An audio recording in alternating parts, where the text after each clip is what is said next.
Hello, and welcome to a live episode of Pop Culture on Deprogrammed with Keri Smith and Mystery Chris, who is my co-host for Pop Culture, which is usually our Wednesday night show. We are trying something new. If you're here, I thank you for showing up. We're trying Thursday night because for the first time, because yesterday we had another live show that because it was a panel show and it was all it was a panel show about it's called That Christian Panel. It's the third one we've done, and because there's so many panelists and trying to juggle their schedules, Wednesday was the only night we could do it. So we appreciate it if you are here, and I think we'll do a poll and see how people like this day. If you're okay with doing it on Thursday nights instead of Wednesday nights. I don't know if that works for everyone, but we're trying it out and appreciate you guys being here. How are you doing, Mr. Chris? I'm doing fantastic. How are you doing, Keri? I'm doing great. First of all, I said this at the end of the Christian panel video yesterday, but I forgot to say at the beginning. I'll say it now. This cat hat, this scary cat hat, was done by Murder Knits, and you should follow Murder Knits if you are interested in knitting or true crime. And I love this hat. She did this as part of I think it was the June issue of Blocked magazine, which is the most problematic knitting and crochet magazine out there. You should subscribe. I thought you said she did it for Juneteenth. I was like, oh, all right.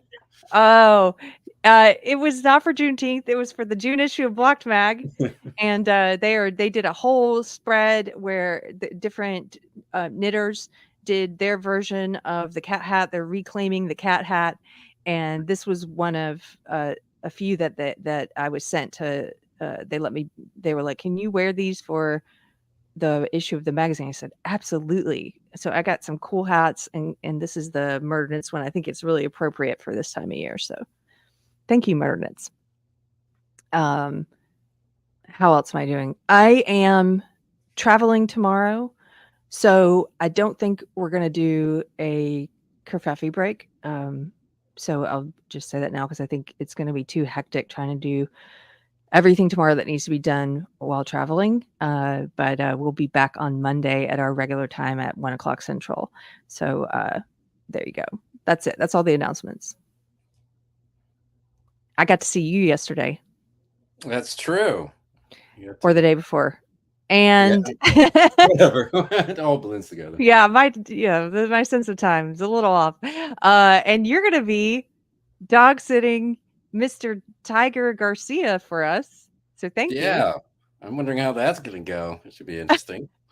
Tiger loves you, so I think it's gonna be great. Which wasn't always the case. He hated me at first, and I accused him of being racist, and then he started loving me.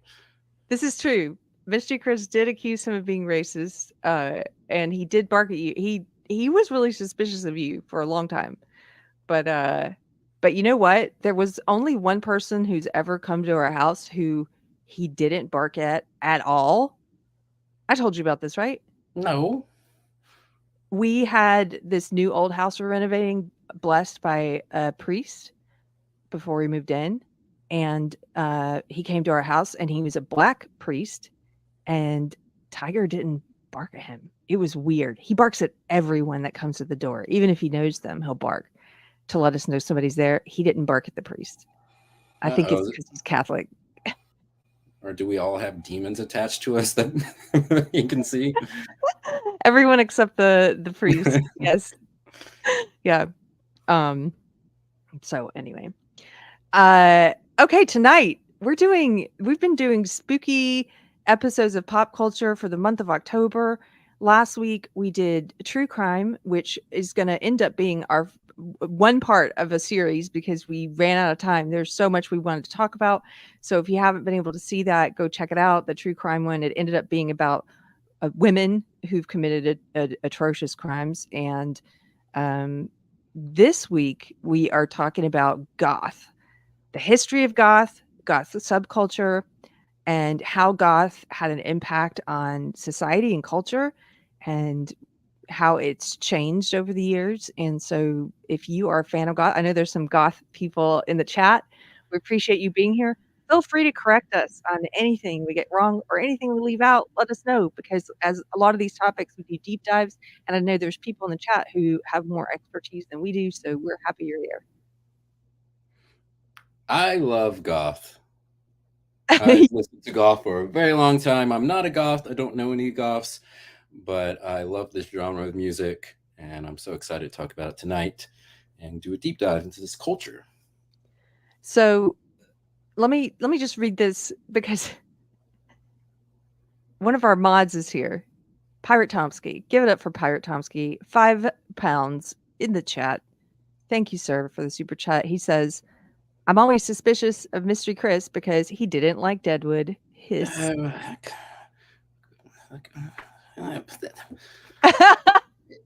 mean, pirate, you know me. It has to have like lasers or robots in it, lightsabers, something like sci-fi in it, or else I just don't care.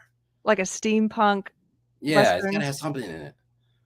Well, I will say my husband and I finished Deadwood last night. Finally, we watched the movie, or the end of the movie. We kept getting interrupted over a period of time. Anyway, we finished the film last night, and now I'm really bummed, man, and I think I'm 15 years too late to this series and to being disappointed that it was canceled before its time.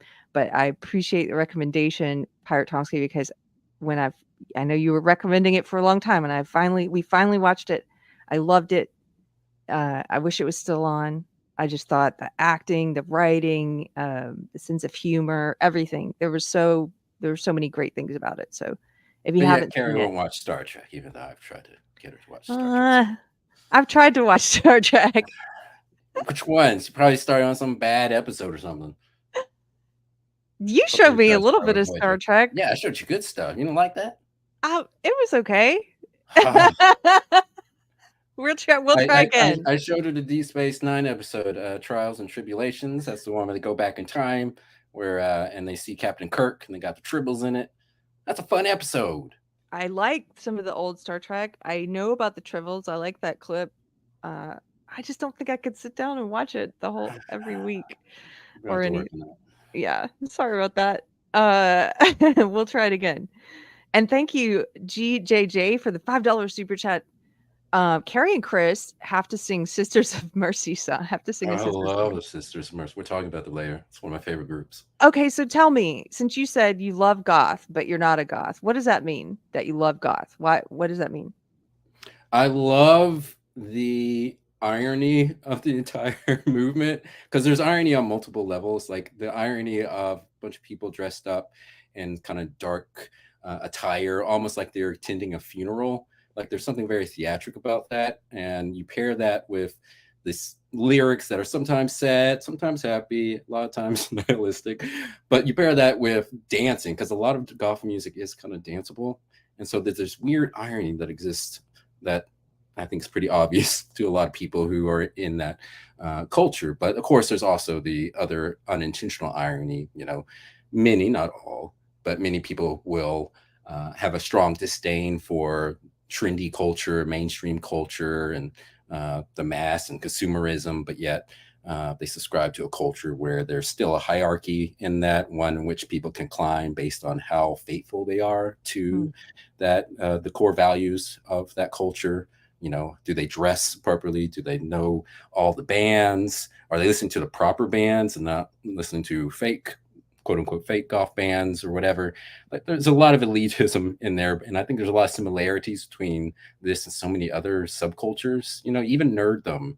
You know, I love nerd stuff, of course. Yes. But even with that, you know, there's still kind of a elitism a bit in some of the nerd corners, like the fact that they have a designation for people who are new to the culture. They call them, you know, noobs.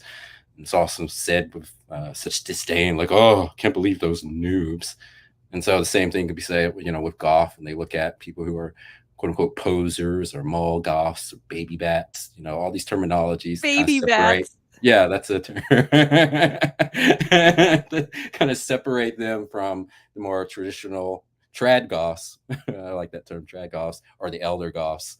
And so they kind of put that separation into. So it's just so great, and I just love the theatrics of everything. It's like a Tim Burton, like, movie, but in a musical culture, which he was obviously inspired by goth Yes. culture. I mean, look at his hair for a while. His hair is kind of like that, but for a while his hair was very much like Robert Smith from The Cure, and he of course loved Susie Sue and the Banshees, and that's why he had them do the song for Batman Returns, which was actually probably the first goth song I heard, which I don't even know what goth was at the time, but yeah, it's just a great subculture. I just love it, and there's a lot of people in it that don't even take themselves that seriously too, which I love, because like the common Yes. perception is that everyone's just like, oh, life sucks. I mean, sure, there are people like that, no doubt, but a lot of people like that just, they don't care that much. It's just something fun to them, and I They like. have a sense of humor about themselves. Yes.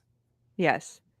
I agree with that. So I'm obviously not a goth, but I appreciate, similarly to you, parts of the goth aesthetic and music and their attitude. And I've always sort of, growing up as, late Gen X, like associated them with with what we're talking about, the way they dress, the aesthetics, the music, but with this attitude, a real Gen X attitude of not caring what other people think. And you know it's like you said, it's weird because it's individualism, but individualism within a culture, within a Yeah. subculture.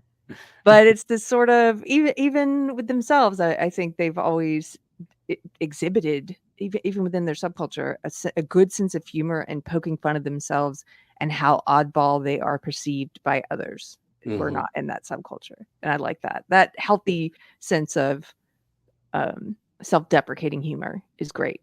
Did you have a goth group in your high school?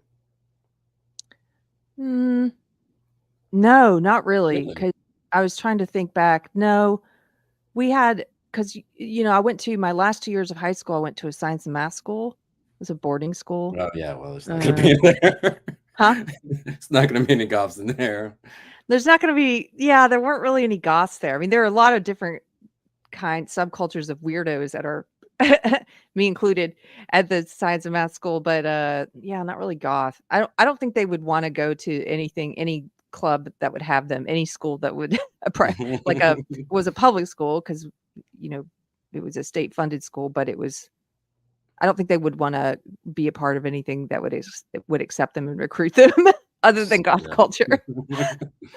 Look, I don't care enough, man, to Well, apply to that school. it's funny. There was a goth group in my high school, and very small. It's like a handful of people, and the leader was this ginger fellow. He had this long red hair that he kept up in a ponytail. We called him the Highlander because he always talked about how much he loved swords. And I always remember that he made a lot of threats, like he threatened to blow up the baseball team for some reason. He never What? followed through. Yeah, that's what the Highlander did.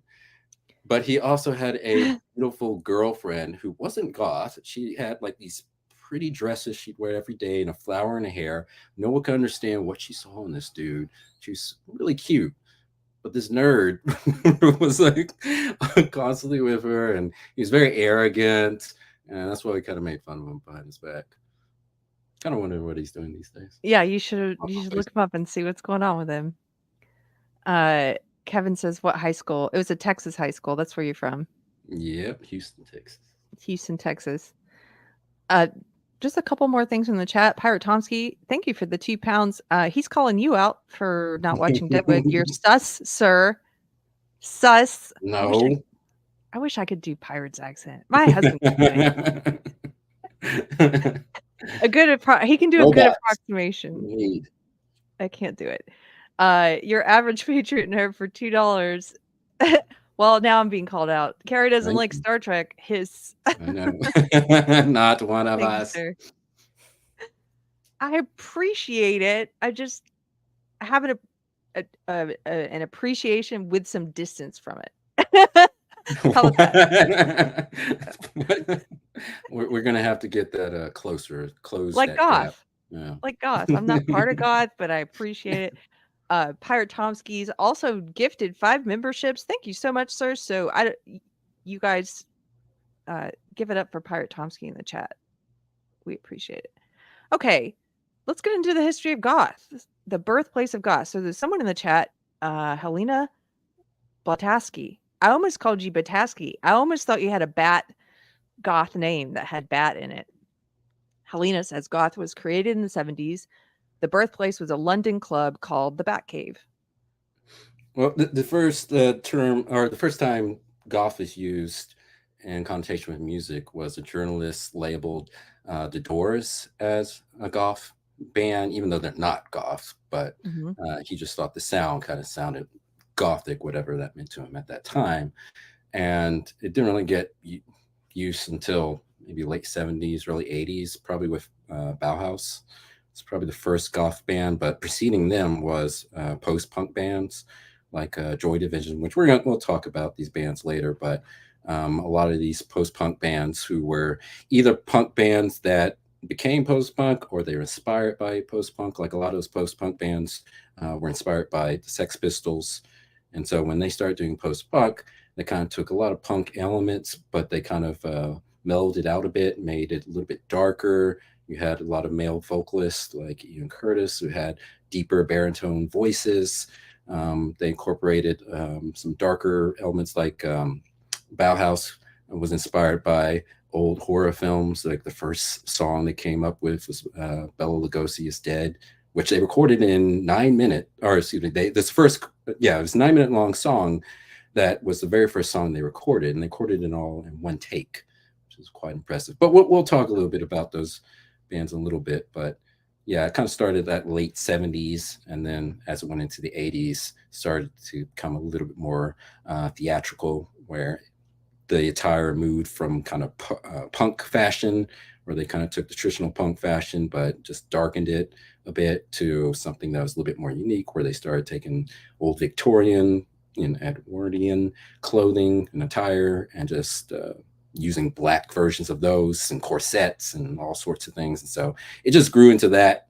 And so now there's like dozens of different types of goths, which we'll talk about later, but there's over 3 dozen types of goths out there. What? I came across my own list. It wasn't 3 dozen long. That's amazing. Yeah. You'll have to fill me in on some of the ones I'm missing. So, well, can we start with, I've got this sort of general page, and then I know you have one too. I'm going to pull this one up. This is part of a museum called the Museum of Youth Culture. And they have a whole, they basically document different types of youth culture, which is interesting. And they have this whole thing on the origins of goth. And so let's see, you can see that, right? Yes. We're not going to read through the whole thing, but I just loved some of the pictures here, the way they're documenting it. So I used some of these for the thumbnail art because I thought they were just great. Like, so let's start here. Goth is a music category, a fashion style, a lifestyle, and is often characterized by an affiliation to a dark aesthetic. Goth developed from various other youth subcultures, including punk, like you mentioned, and evolved from these underground origins in the late 1970s to a more commercial visibility in the 1990s. It was initially a phenomenon confined to the UK, although it has since found different articulations across the world. And it talks about like some of the subgenres there, and it goes into the music, and I know we're going to get specifically into a lot of these. Let me just read this part of the next paragraph. There are many different types of goth style now, because it's, I guess, evolved and branched off, as you're saying. Would you say over a dozen kinds of goth? Yeah, there's tons of them. There's so just wait. There's some ones you would not expect to be their own subcategory. Traditional or trad goth. I love trad goth. I love trad goth, that term. It makes me think of, now it's a very popular term culturally for people to be called trad wives. That's a whole thing online. If you're online a lot, traditional conservative wives, they're called trad wives. I wonder if there's a trad goth wife subculture. I'm a trad goth wife. I wouldn't be surprised. Okay, so traditional or trad goths might be the most recognizable of these, with obvious dyed black hair or artificial color, mohawks, backcombing, crimping, and makeup for men and women, highlighting pallid skin tones, dark eyes, and lips. Long clothes in fabrics such as velvet and satin. See, this is something I overlap with the goss on. Any kind of clothing that feels good to wear. I love it. Velvet, satin, silk, yes, more. Um, but also studded belts, fishnets, leather, PVC, and latex, which is a testament to the overlap with punk and BDSM fashion. However, since its development in the 1980s, goth has acquired many subgenres.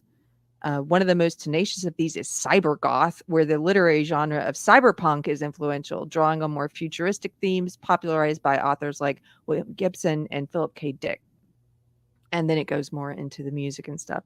So I like these pictures because look, this is probably, I would say, 80s. What do you say? This Yeah, first early picture. 80s. Yeah. And then they show even this is much more recent. This is Yeah. probably the 90s or 2000s, the 2000s maybe, the aughts. That would be my guess. What's funny, one of the sub categories of goths is vampire goths, and a lot of trad goths hate the vampire goths. Well, they hate a lot of other goths, but they hate specifically the vampire ones because they think they're very over the top. They give them kind of bad name to goths, and that a lot of them are masking their sexual fetish as goths because there is a kind of fetish component to some of the vampire goths where they do the role playing and they like to. They say some of them say they drink blood. I don't know how people actually drink blood, but clearly they enjoy, pretending they're vampires. Like I was watching a bunch of old talk shows from the 90s. And it's funny how many talk shows they have where they just bring out like some goth or Marilyn Manson fan or somebody, and the whole audience just like laughs at them. And people ask all these questions and are like, "Wow, you really think you're a vampire?" And they're like, "Yes, of course I'm a vampire." And they're clearly, you know, It would playing make some stuff. sense that a culture that gets popular enough splinters off into all these different subcultures within a subculture where they have rivalries or they're embarrassed by Hmm. some of the other subcultures. Like, no, we're goth, but we're not the vampire Yeah. goth. Like, don't lump us in with those guys.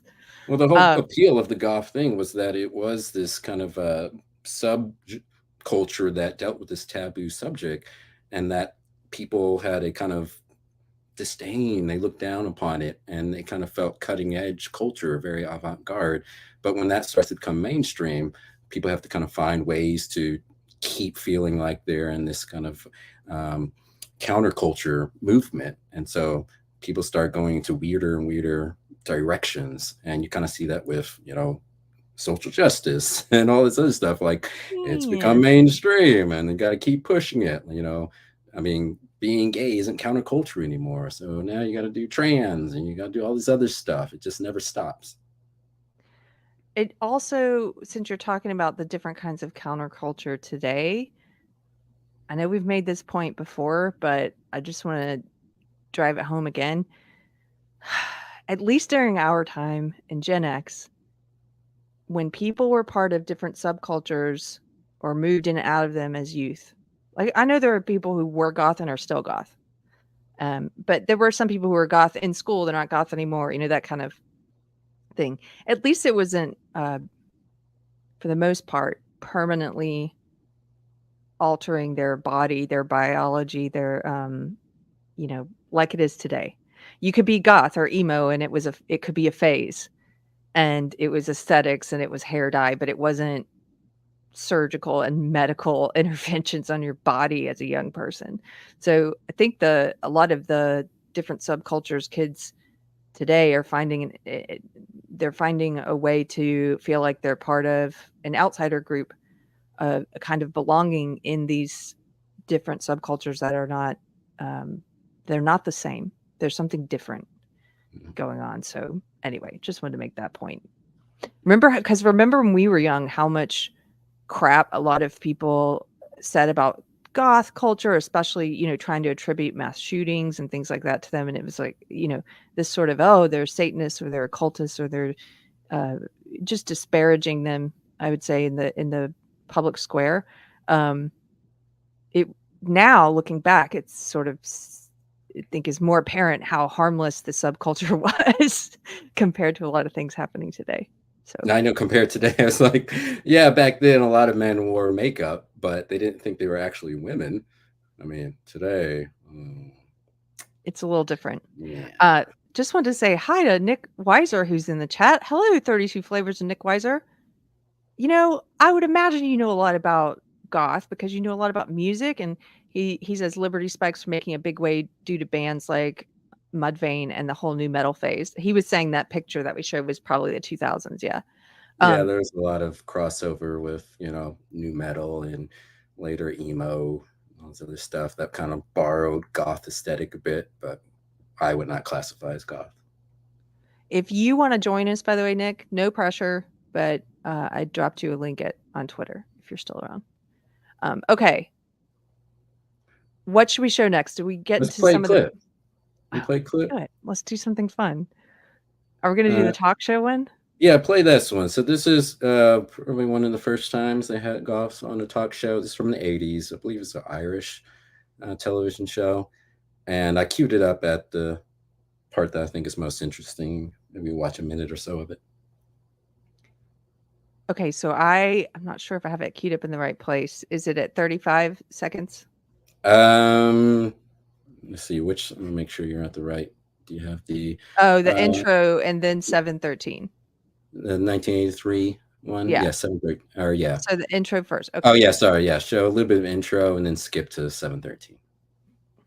cool. Yes, Nick, whatever time you have, if you want to jump on, feel free. My favorite thing about doing this show with you and the deep dives that you do, Mr. Chris, are the old clips like this. So we're gonna Yeah. watch one of the first times on television when they talked about goths. There are various types of gangs operating in Ireland at the moment in all our major cities. They are punks, mods, rockers, Teds, greasers, futuristics, new romantics, blitz kids, skinheads, Rudy skinheads, boot boys, Hells Angels, bikers, and scab boys. And we have some representatives of various gangs on the program tonight, starting with closest to me, a gentleman called Donncha McDonough, who is 20 years of age. He's unemployed. He's been a punk for 6 years. He is from Crumlin, and he is one of 11 children. Beside him, we have Siobhan Corrigan, who's 19. She's been a punk for 4 years, and she's a sales assistant. She's from Drimna, the eldest of 4 children. Next, we have John Fiddler, who is 20. He's first-year student of fashion and textiles at the National College of Art and Design. He's from Killiney, the eldest of 2 children. It says here he's been dressing strangely for 5 years. Gerard Quinn, finally, is 20. He is a mod. He's been a mod for 3 years. Wait a minute, that guy's too Employed. normal to be there. The mod, yeah. Nick is here. Let's add Nick Weiser, everybody. Welcome, Nick.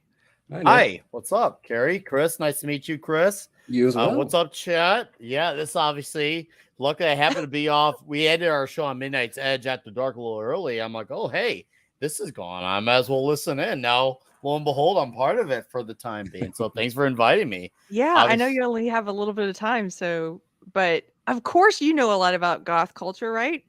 Oh, yeah. I mean, my girlfriend, she's definitely, I guess you could say, trad wave in that regard. She has the more so the look of it. I can't say she has the ideology that it has, even though I've always made the argument that there is a very well-rounded, diverse palette of ideologies towards that goth way. But yeah, I mean, I even though I grew up as more of a metalhead, I did hang around a lot of the goth types, and I was into some of those musics that had those types of fans, like especially the industrial wave, because that in the industrial wave you had the 9 Inch Nails, and with 9 Inch Nails you had the lesser known stuff like KMFDM, Combi Christ, and if you want to go really underground, you had Godflesh as well. And those crowds, there's so much. Like I saw Danzig last month. And that crowd is the perfect mixture of metal, punk, and goths. But I think the goth may have been the slight majority because of the amount of black. And then you had the whole fishnet things too that was popular with the goths. I think Cold Chamber may have popularized that in the 90s when Korn and Cold Chamber are coming up. And Cold Chamber is all about the fishnets. I think they may have even done the Liberty Spikes even before Mudvayne did.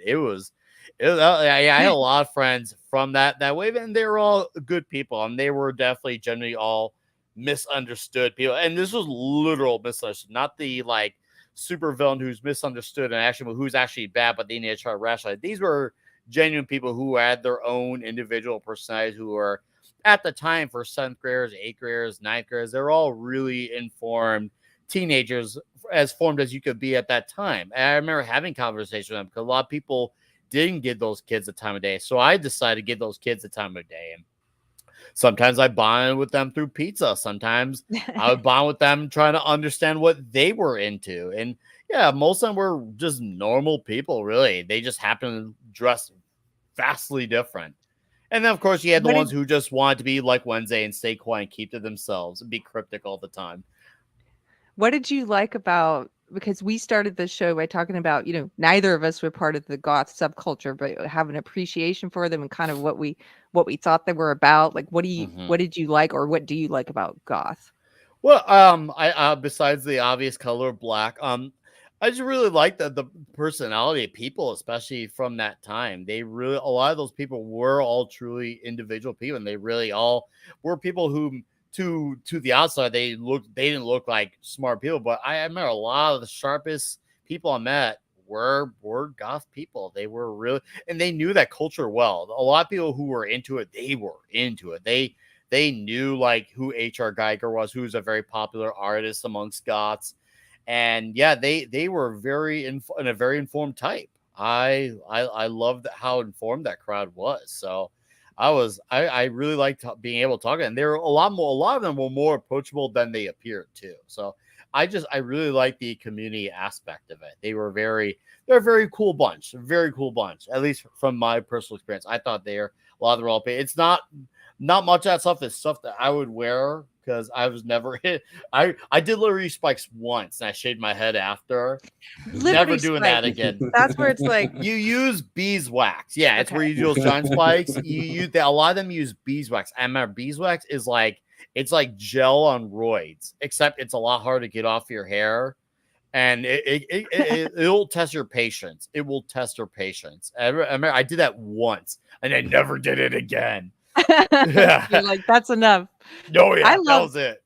I love that I felt like they were just a real distillation of the Gen X attitude, like even more of the Gen X attitude in the goth subculture. Like this guy, look at this. We're watching this news clip about goths. Yeah. I love that this guy, like, he came to be on the show, but he's also looks like he couldn't be bothered. Wait, I love him. Watch. Student of Fashion and Textiles at the National College of Art and Design. He's from Killiney, the eldest of 2 children.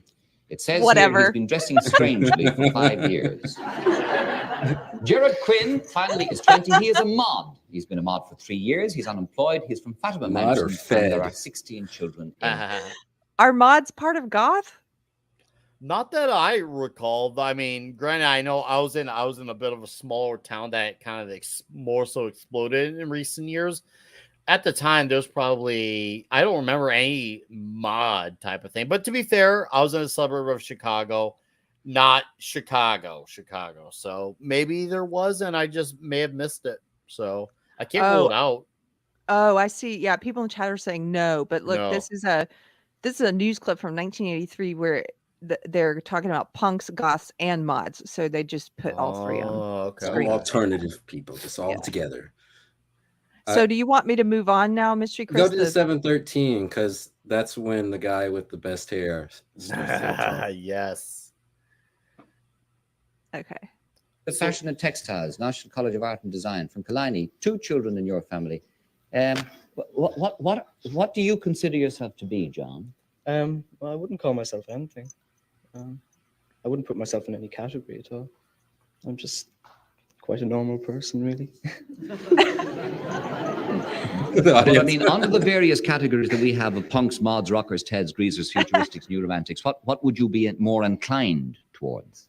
Well, I wouldn't be inclined to any of them, but just the last 5 years, whatever's gone along the last 5 years, that's what's influenced me, like music-wise or style-wise. So yes, that's what I am. I met guys like obviously that. Wearing I knew guys who looked goth. I guess you could say walk like it, talk like it. But a lot of them really found themselves to be their own individuals. So that's not the first time I've heard responses like that. So for those in the chat, he's not the first guy. I've met these type. They're like, Yeah, I'm my own guy. I respected that individuality so much Yes. of them. Yes, highly individualistic. Mm-hmm. That sense of I am my own person. strongly. Oh man. Makeup and eyeshadow and so Yeah, on. a little bit. And what is that in your nose? It's a stud. A stud. Yeah. Breaking nose rings discovered 1983. Yeah. Yes. Why particularly do you wear makeup? Well, under these bright lights, you know, you'd show up all the spots and pimples if you didn't wear it. But do you wear the makeup during the day? Well, it depends. I mean, when you get up in the morning, it depends whether you want to put it on. A bit of foundation will do you the world of good. Well, I mean, if you've ever gone into Dublin during the day, you come out and your face is just filthy. It's all black bits over it and everything, you know. But you can just wipe it all off if you've got makeup on and your skin's as fresh as a daisy. That's What about your parents' reaction to you in Killiney, John? What was? I don't know what in Killiney's got to do with it, but yes, they thought it was a phase I was going through. So did I. That's a surprisingly modest answer, and he does have entertaining answers too. He does have really entertaining answers. He's not boring with his responses. Even if you don't agree with it, you gotta say, okay, this guy is definitely interesting with where he's leading. I love his attitude. He's got a sense of humor. Yeah. Oh yeah. Something happened, so it's not a phase. But I'm still growing, so I'm only young. So, well, I mean, do you live at home? I do, yeah. Yes, and what do your parents ever discuss this? Do you think they're upset about it, or do they? No, they know what I'm like. I mean, my hair is. Well, I mean, that's just my hair, you know. They know what kind of a person I am. Yes. That's what matters. And do you think they worry about neighbours and? Oh yeah, they do, of course. But I mean, that's the neighbours' fault for sort of making them worry in the first place. Yes. Do you have to work? Do you have to work hard to get your hair like that, John? Or Well, it depends what kind of a hurry I'm in. Like, I've had time to do it for tonight. Of course, I've done it especially for you. I wouldn't wear this to breakfast. It would take too long to make. Like, you wouldn't wear it to do breakfast, yes. No, I wouldn't. Well, thank you for making the effort for the late show. I thought I'd give you something that would be exciting. Yes, indeed.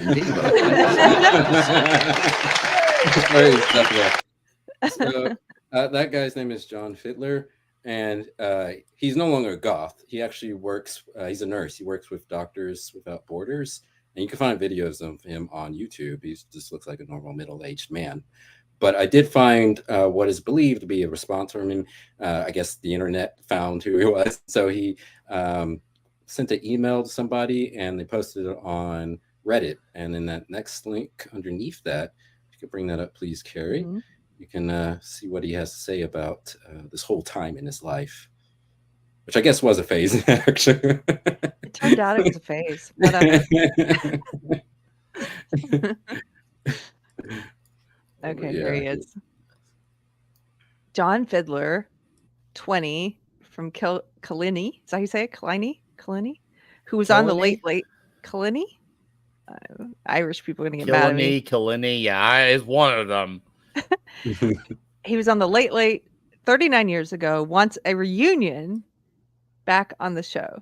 So if you click that arrow, it'll show his email. There you go. In the little. Can you read that? I can't read it from here. But oh, I can read it. You guys probably can't see it. And if for some reason it's not getting bigger. This is John, he says. The one with the hair and the attitude. I can't believe over 1 million people watched this YouTube video. Reading the comments, I'm amazed at how kind people are. Just so you know, Ireland in the 70s and 80s was really conservative. We were so excited to be a part of something new. It was scary. People would beat you up if you wore colored socks, and there was practically nowhere to go. We just walked the streets, shopping for secondhand clothes, making fun outfits.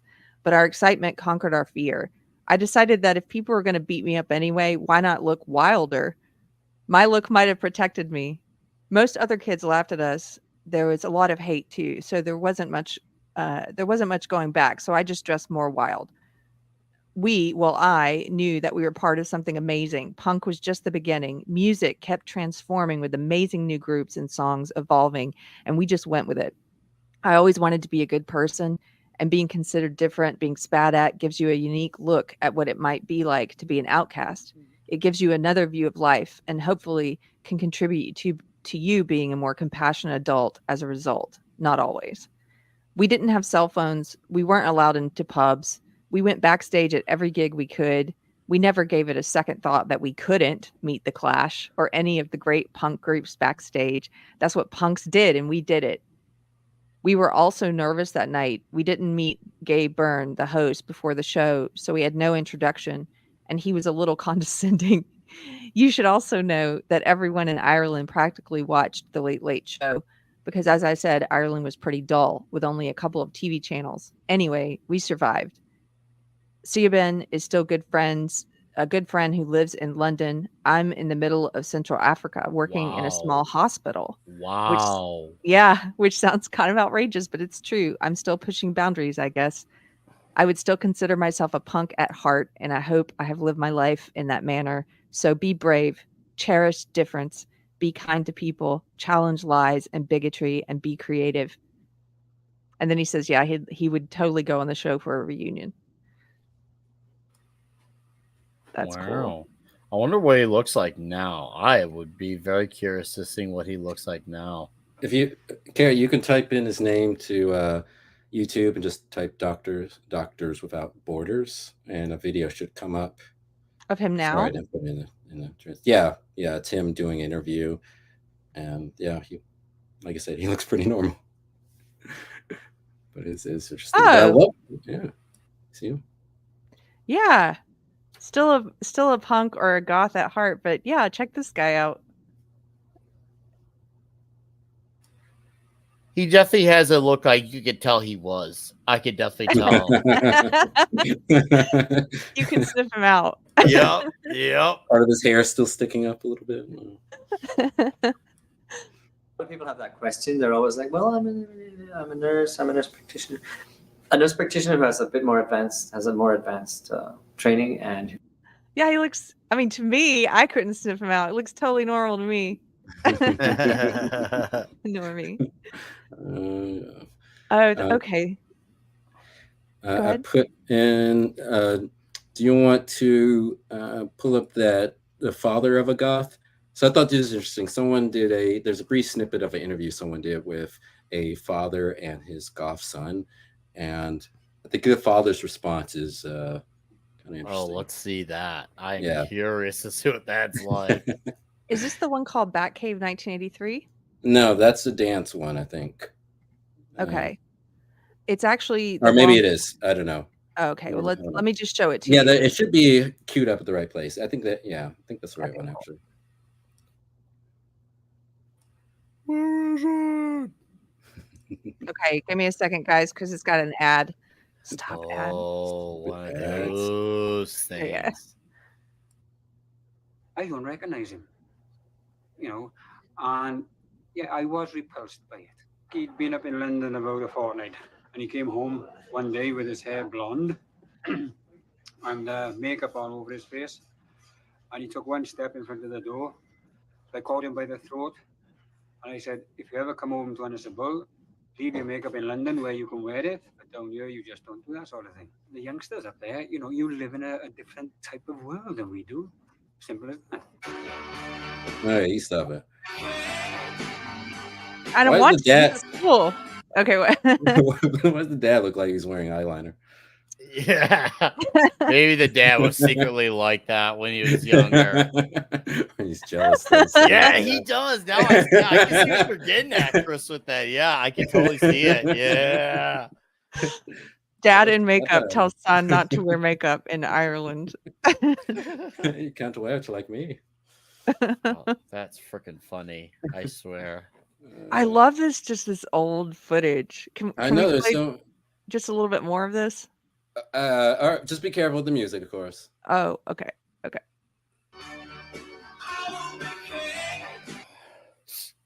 We're gonna get copyright struck already. I can tell.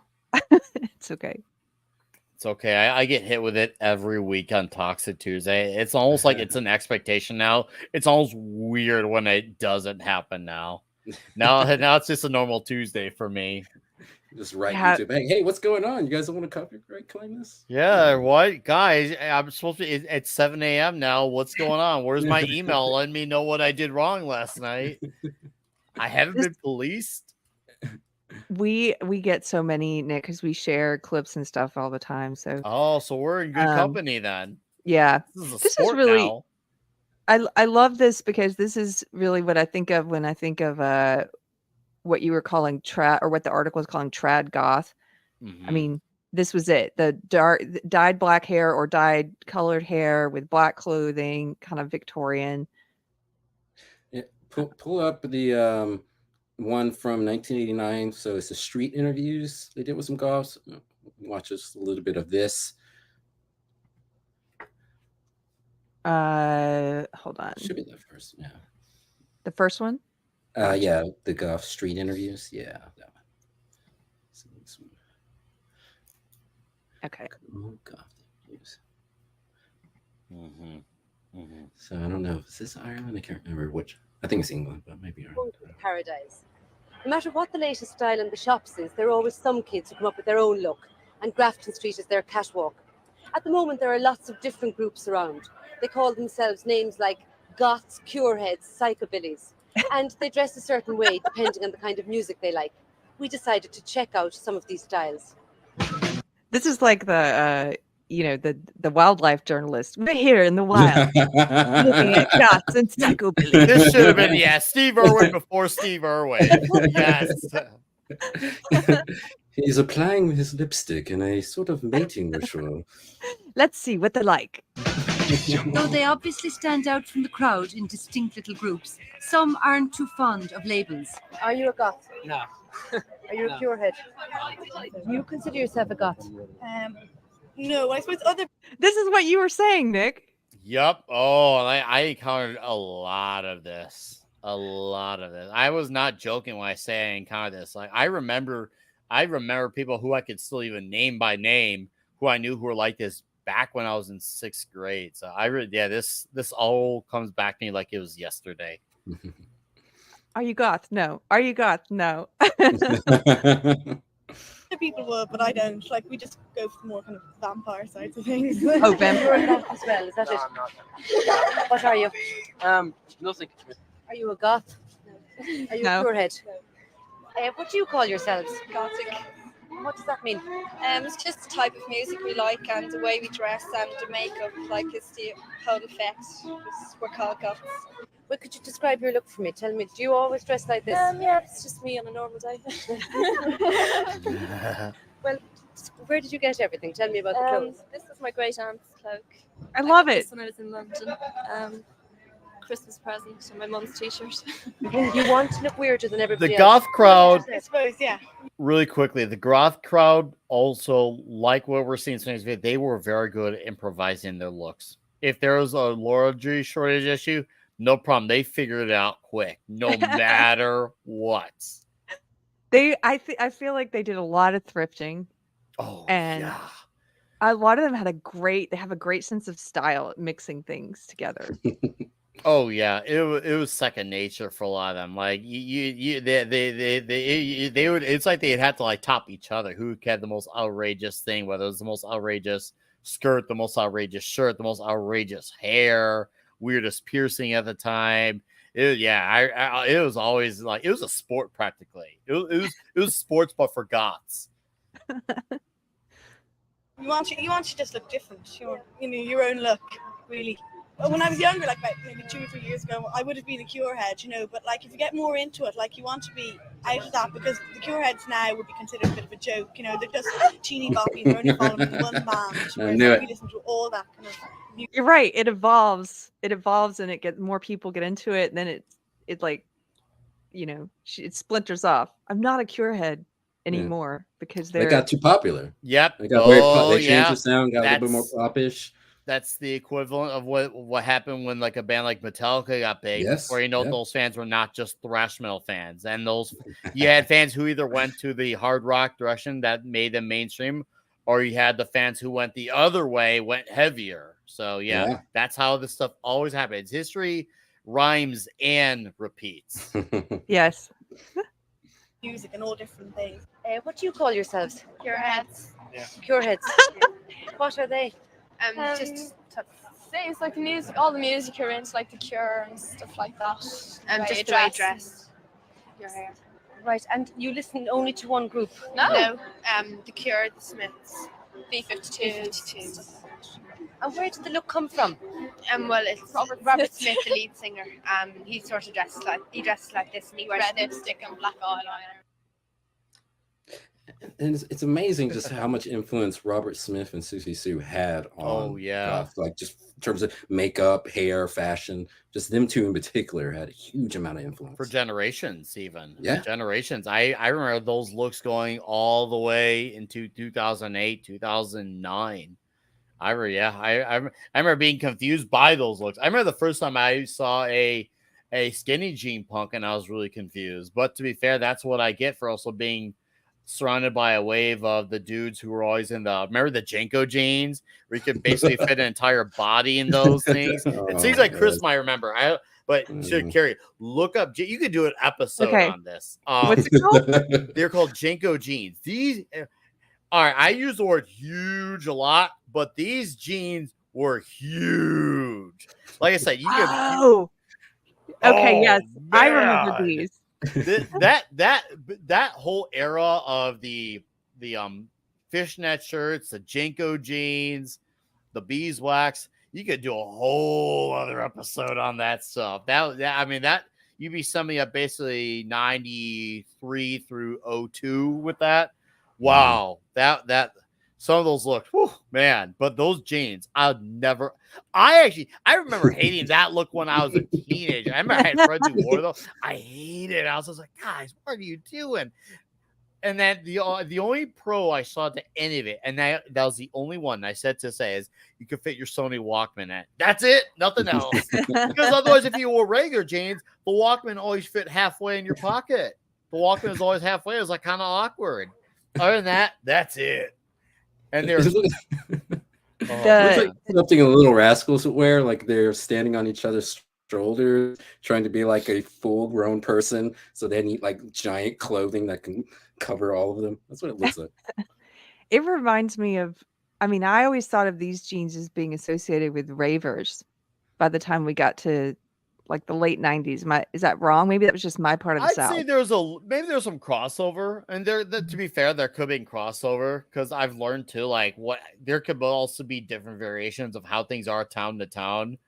I've learned that too, whether it was with goth, whether it was with punk, even metal too. There's a certain way thrash metalers in the Bay Area wear to certain ones in New York. So I wouldn't put it past that what you saw out of that in goth and rave, there probably was a variation elsewhere. You could definitely learn. All it takes is a city to change, and there's a different take on it in that scene. Yes. This is a picture of Robert Smith. Yep. I just wanted to pull it up since we were talking about his style. You can definitely see the influence on those Cure heads. They were called. Was it Cure heads? Yeah. Yeah. Yeah. They're basically dressing just like him. Mm-hmm. Oh yeah. He was one of the guys who had a look that many people wanted to mirror. Yeah. Well, let's start talking about music then. Let's start with Joy Division. Nick, what are your views on Joy Division? I'm not all that familiar with Joy Division, so I couldn't give you a good answer. I really couldn't. As far as the goth territories I leaned into, the industrial wave was probably the one I knew the best. The industrial stuff. Like, obviously, I saw for the most mainstream thing, Nine Inch Nails, because of the downward spiral. But when I started meeting the kids who were in the lesser known stuff, that was cool, because I learned who Ministry was, KMFDM. And then also I see that where they would take it and make the industrial sound heavy. And that's when I discovered Godflesh, which I've talked with Comics Division about is stuff like that. Because that's when they would take the industrial goth sound but make it heavy. And that was wild, because those bands they relied on the drum machine and the futuristic sounds. But now you add in one heavy guitar and it changes everything. It's amazing how those subtle things add such a change. I know a lot of people were in Skinny Puppy too. Killing Joke is a popular group. I wasn't Love familiar Killing with Joke. Killing Joke, but I remember they had their fans. Oh, they had a very dedicated bunch. Even though I was not familiar with them, they had their fans. That's for sure. Yeah, I love Killing Joke. I love Ministry. I love industrial rock music. Probably my favorite from that Look era. up Godflesh. They I've had heard them. Yeah, their first album was Street Cleaner, and yeah, that for me. Once I heard that, I knew there was no going back as far as industrial went. Okay, I've never heard of them. I do have Street Cleaner pulled up. Should I show this for a quick second? The first song is called Like Rats. That's the song that made them. Okay. Let's try it. Hold on. Let me stop sharing. I've got Joy Division queued up too, Mr. Chris. All right. Okay, here we go. We will probably get a strike. We're probably going to get a strike, guys. Just so you know. We'll probably just a second.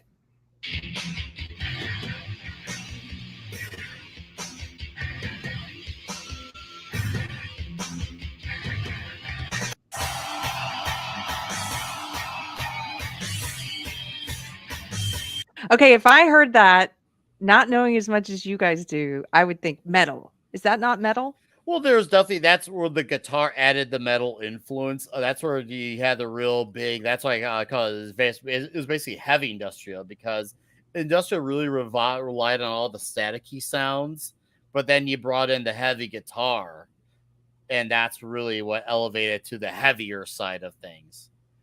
But no, and yeah, those shows that definitely had a lot of the goth fan base, was those bands, the Ministries, Skinny Puppies, Killing Just Well. They had a lot of goth fans, industrial, but yeah, the goth was very prominent in those bands fan bases per se. Yeah, a lot of those artists were inspired a bit by goth, especially like Trent Reznor of Nine Inch Nails, and Ministry kind of started off a little goth. They were kind of new wave-ish kind of goth, and then they became industrial, which was weird. Killing Joke was kind of post-punk. They were a little new wave. They had a little bit of goth with Love Like Blood, and then they just became metal. So a lot of these bands kind of change the sound, even though there's some period where they were kind of gothish or straight up goth, So very weird. Justin, thank you for the super chat, $9.99. Justin Akinsola says, one thing I didn't know about goths was they loved the Blade movie Heavy. It makes sense due to the gothic tones of it. Yeah, the vampires in it. Same with The Crow. The Crow was, oh man, that was like, you weren't a goth if you weren't into The Crow, Blade, and Edward Scissorhands was another one. Yes. I'm missing another. There's a bunch of them. Yeah, Matrix kind of had goth. Matrix definitely. Oh god, yeah, Dark Matrix City, was a big one. Yeah. Craft.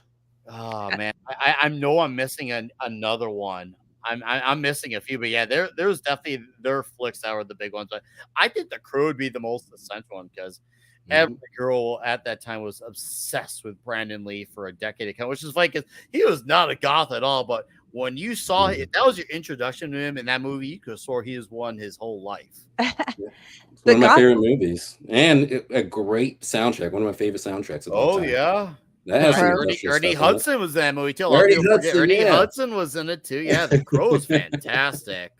He wasn't wearing the Ghostbusters jumpsuit. Oh yeah, anything by Bird. Yeah, Nightmare Before Christmas is a big one amongst goths. Nightmare Before Christmas. If you want to get goths to celebrate Christmas, all you have to do is put on that flick, and you have their attention.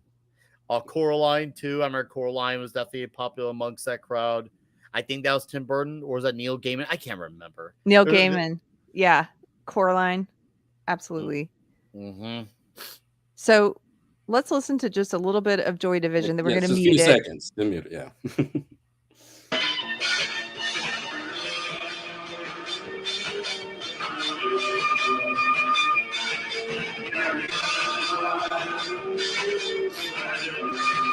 Love Will Tear Us Apart. Everyone loves that song. I would think that everybody had heard this song.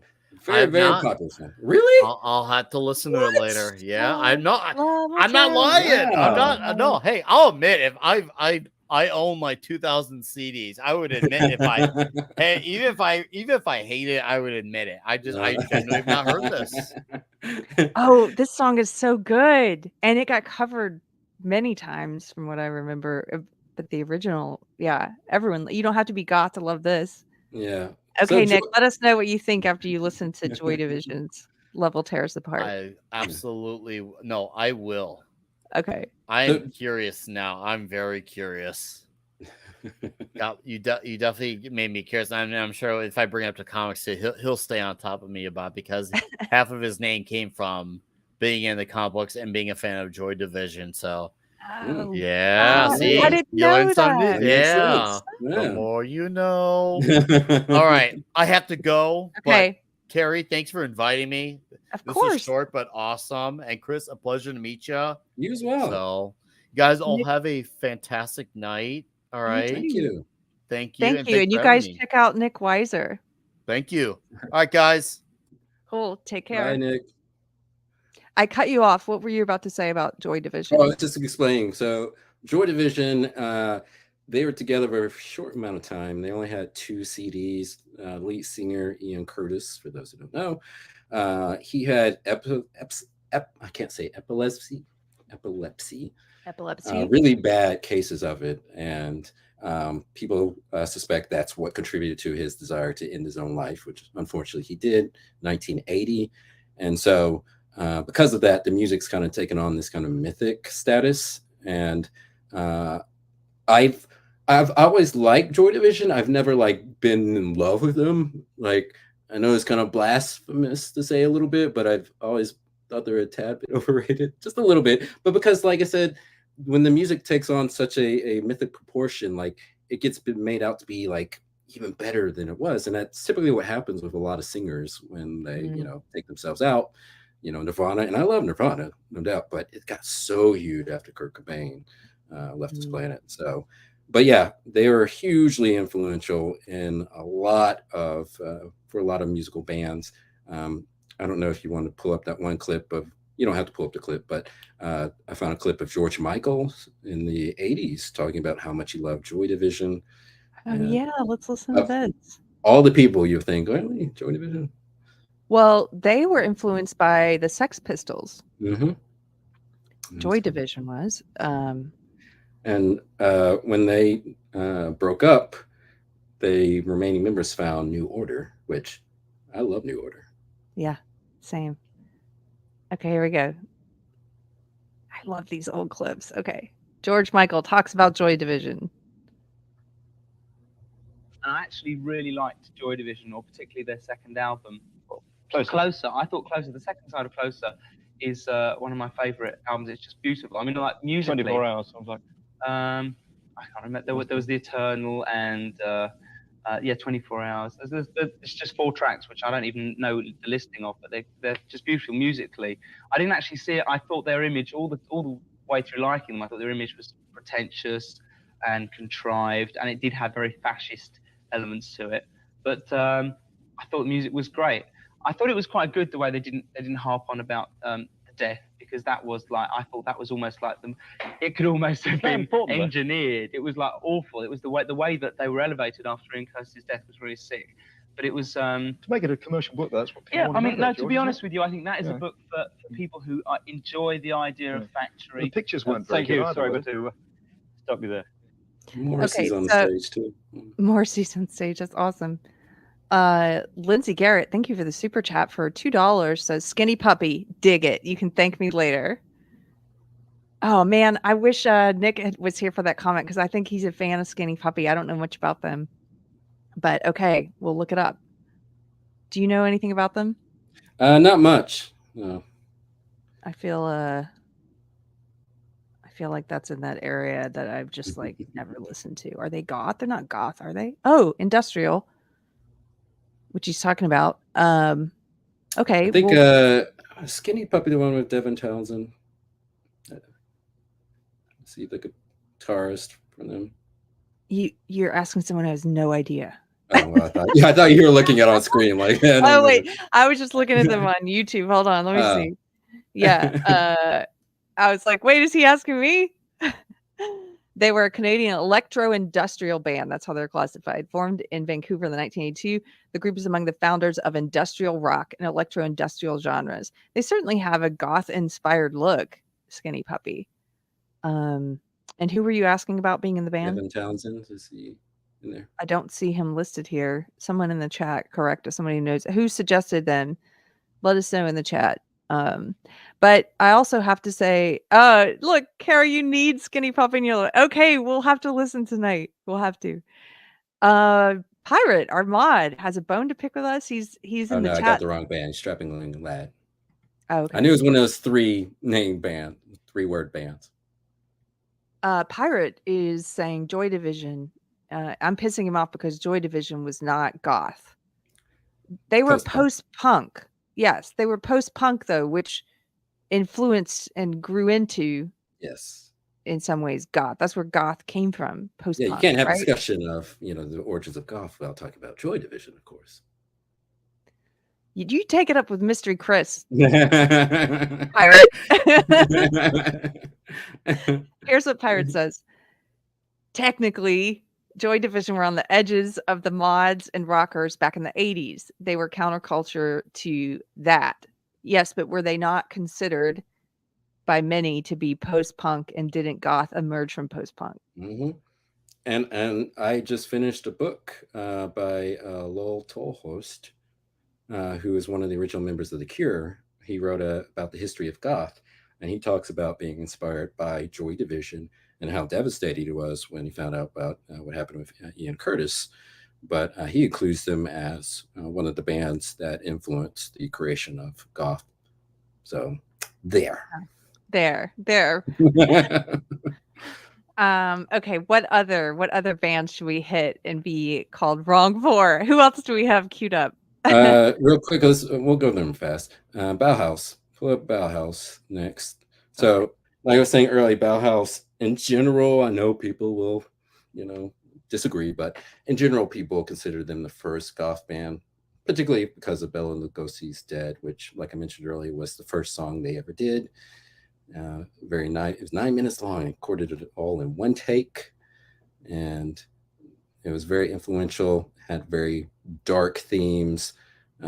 Peter Murphy and Daniel Ash, they loved watching horror movies that were being broadcast on one of the local British stations, and made this song, which was a little kitschy, but is one of the most popular songs. If you just look up goth compilations, they'll be in there.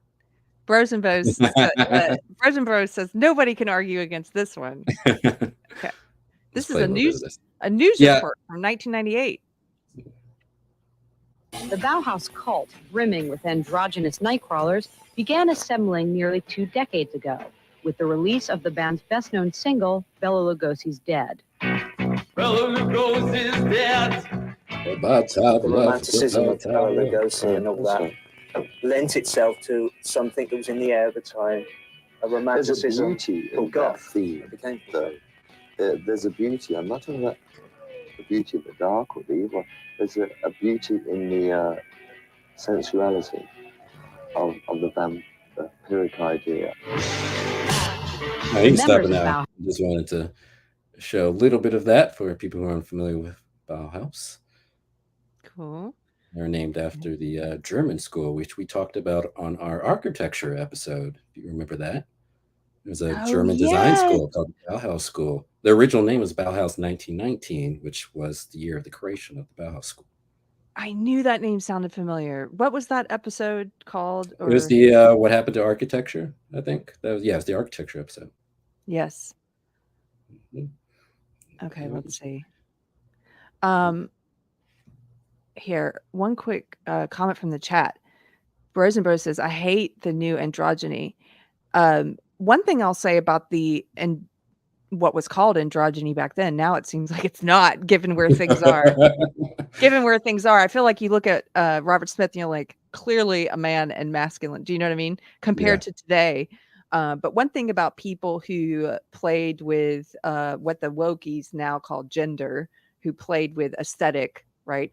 And the ideas of what was masculine and feminine. One thing about them back then, in the old days, was you know, they could, like the guy we saw in the interview, Jimmy Fiddler, men who were in the goth subculture would wear eyeliner and eyeshadow and without saying, that makes me a woman now. Yes, that's what I was saying. Like, it's so much crazier now. Yeah. They were, Bowie. Yes, Bowie played with concepts of what the wokies called gender. He was aesthetically would, wear some makeup sometimes, more feminine clothes sometimes, but he wasn't out there saying, I am a woman. It's like, that's who I am. I know it. My brain is different and I have a woman brain. No, he's just a man who wore makeup sometimes on stage, especially. But this is kind of the beginning of countercultures embracing like really taboo subjects. And like we said earlier, just kept growing and growing and growing to all sorts of different weird things. Yes. And good point in the chat from Twee Girl, who says present day androgyny is sexless, i.e. not sexy and boring. Yes. A lot of what is called androgyny today is like this non-binary imbi they call it imbi stuff, where everyone looks like a pod person, and it's like, dude, they're not wearing velvet and silk, I'll tell you that. Okay.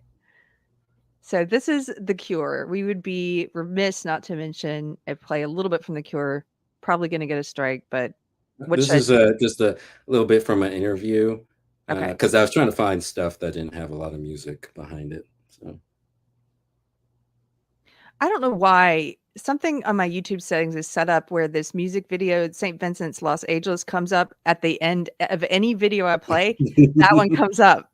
I don't know how to change it. It's like, now you have to watch it. Well, I've already watched it. I like that song. Oh. Why does it come up at the end of every video? Watch it again. Wonder if she pays to have that happen. Okay. The States before, but never with this big a splash. Coming off their biggest European tour ever, they've now got some 25 North American cities ahead of them, including for the first time 4 outdoor stadium shows. Big blowouts where they share the bill with kindred modern rockers, Lovin' Rockets, and the Pixies. They didn't have that much faith in us playing the stadium, so they decided to get another act on the bill. But we had sort of veto over who it was. So there were some pretty dreadful names suggested at first, but Lovin' Rockets should be all right. As he disembarked from the QE2 with his wife Mary, there was a lot on Robert Smith's always complex mind, such as his latest single, Love Song, which he wrote as a wedding present for Mary. Let's pause it there. Yeah, mute it. Yeah. You pause it anyway. But what's interesting in this news report, they talk about how at the time Robert Smith thought that this was going to be like the end of the Cure, because apparently he was concerned about peaking, because he noticed that a lot of musicians peaked at around 30 or so, and he was on the cusp of becoming 30, and so he was kind of planning to stop. And so the end of this report ends with them saying, this is the last tour the Cure is going to do in the US, so make sure you get your tickets now. And I'm like, they're still touring today, selling out arenas everywhere. Right. That's it's so short-sighted to say something like that. Yeah. This is, by the way, this is the last pop culture episode you'll ever see. Make sure you watch it. I'm kidding. I'm joking. Okay. Yeah. Cure is definitely the biggest band to come out of that goth scene. And they really had, 3 albums that are definitely goth. After that, they got a little bit more poppy, and then from time to time kind of returned to some goth-ish songs. Like I was talking about the Crow soundtrack earlier. The song Burn on there is probably my favorite Cure song. And that's definitely a goth song. But I wouldn't say that's from the goth period, because I would say the goth period was purely in this 2nd through 4th album. Okay, what's this next Cure video? This is just some video of Robert Smith being weird. I thought it was funny. Define being weird. Well, I guess you'll see. Yeah.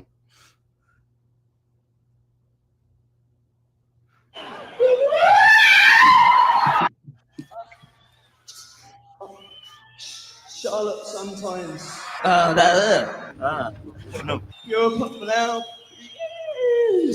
I'll be forced or democracy. And I can't the foot on the wall, the toe on the door.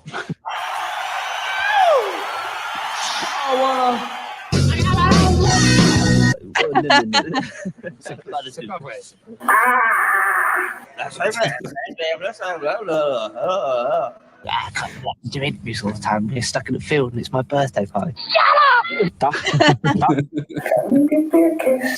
Babby. You're muted now. Yeah. He Gotta seems love him. genuinely fun. I don't know. Yeah, he's so soft-spoken too in interviews. Like you wouldn't expect him to be that way. And I was surprised that he's been married for a long time. Like he married some girl. I think they started dating in high school and got married shortly afterwards. Does he have a He's still- trad goth wife?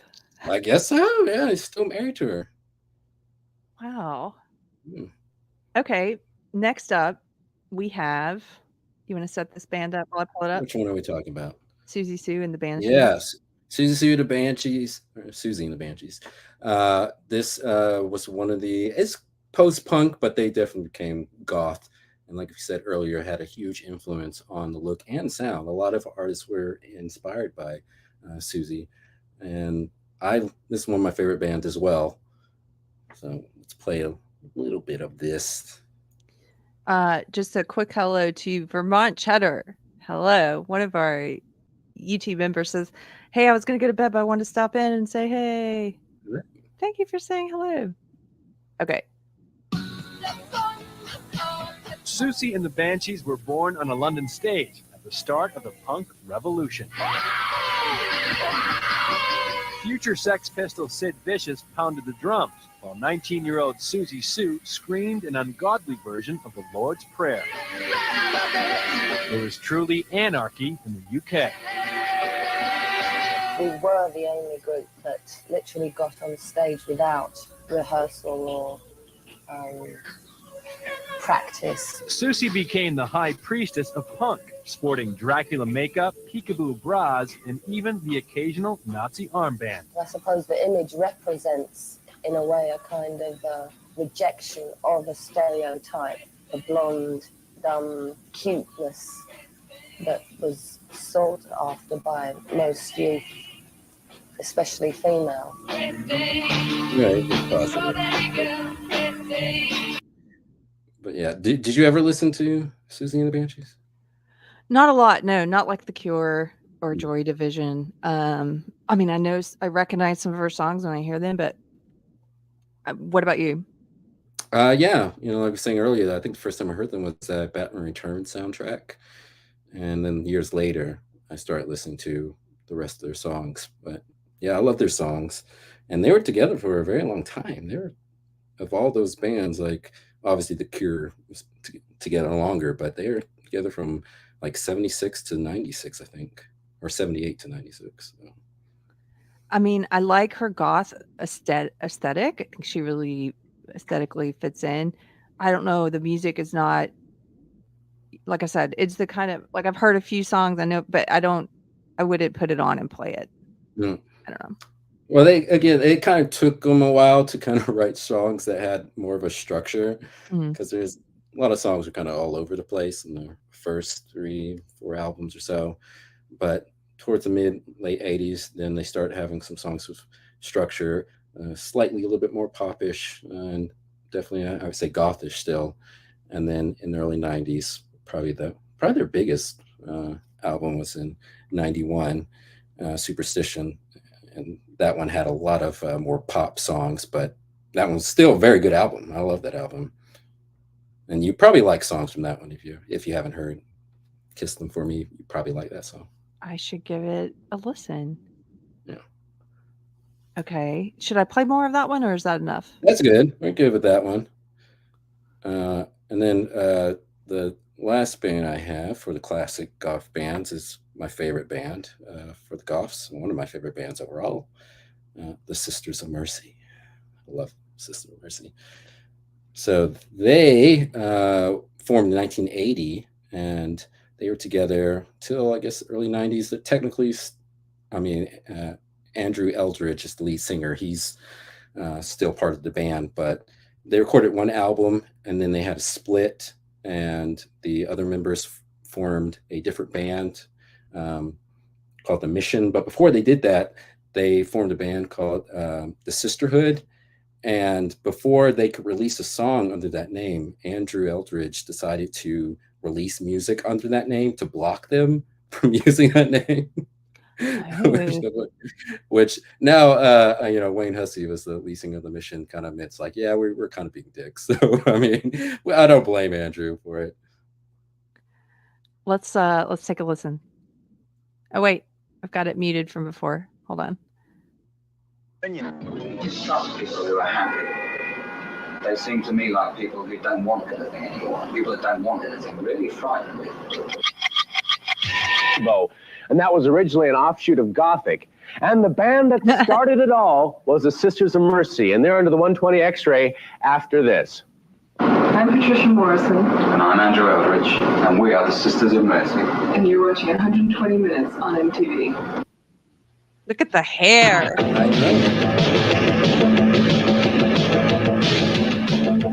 The Sisters of Mercy. The name is meant to evoke a cross between a nun and a prostitute. And lead singer Andrew Eldridge says that that's a good metaphor for a rock and roll band. Now, for the past 8 years, Eldridge has not so much subverted pop music as completely ignored it.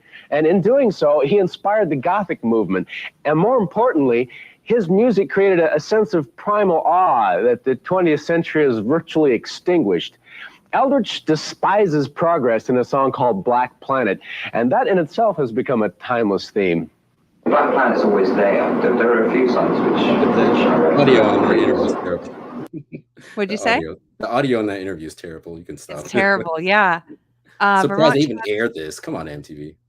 Vermont Cheddar says, Keri, do you think this video is going to stay up or should I rewind? LOL. I think it might get a copyright strike, but rewind later. They usually pull it down. They give a little bit of time after it airs. If you want to continue hanging out, whatever you want to do. My husband's also in the chat. Hello, Anthony Garcia Music. He says Sister of Mercy was a Leonard Cohen song, by the way. Thank you, sir. My husband has a new album out today at anthonygarciamusic.com. So go take a listen if you want to hear it. Okay. Should I play more of this interview? No, we're done with that. But yeah, Sister Mercy, I highly recommend them. Great band. One of my favorites. They're your favorite of the whole. Yeah. All the goth. Yeah. Or the precursors to goth in some cases. Pirate. And so much of their music, like I said, like with a lot of goth, is kind of dancey. Like it's dark and a lot of lyrics are kind of dark, but the beats are they're fun. It's still fun and it's very theatrical, like I was saying earlier. Like they know how to put on a show. The video for this Corrosion is just fantastic. It's crazy.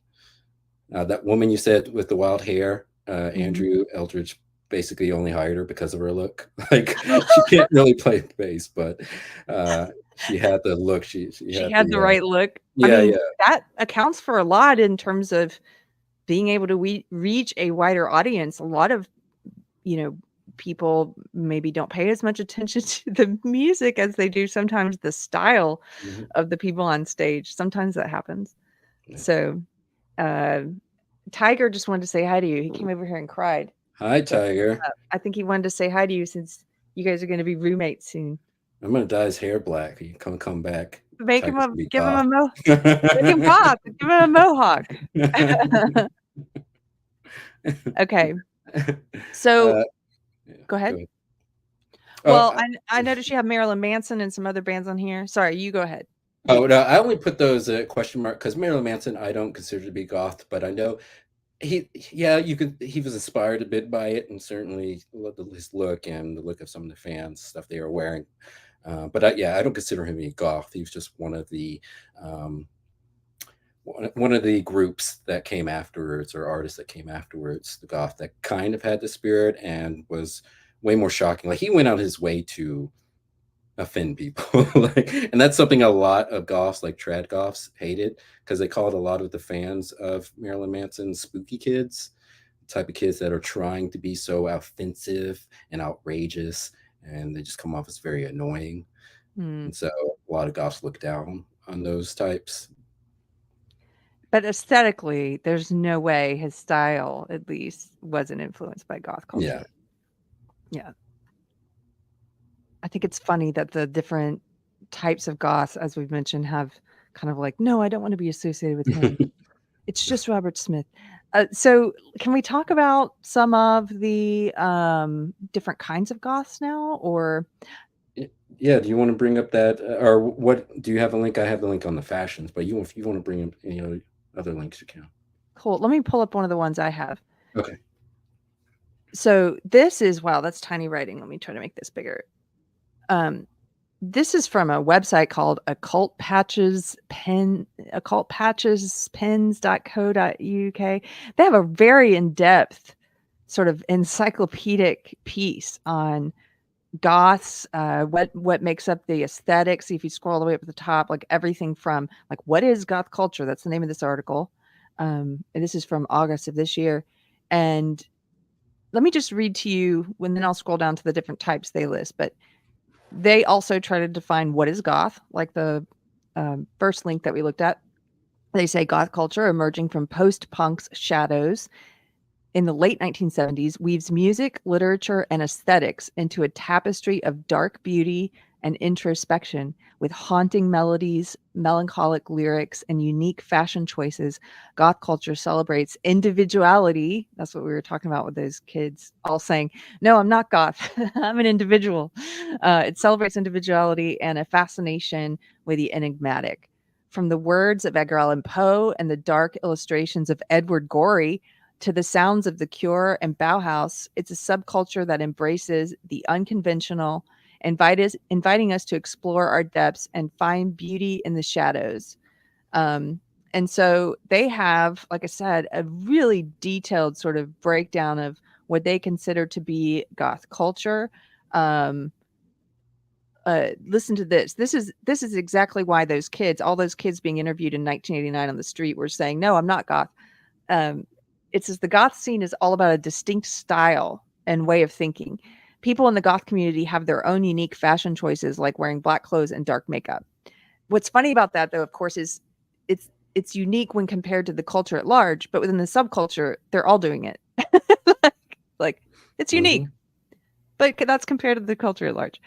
They also love specific kinds of music like gothic rock, industrial, and dark wave.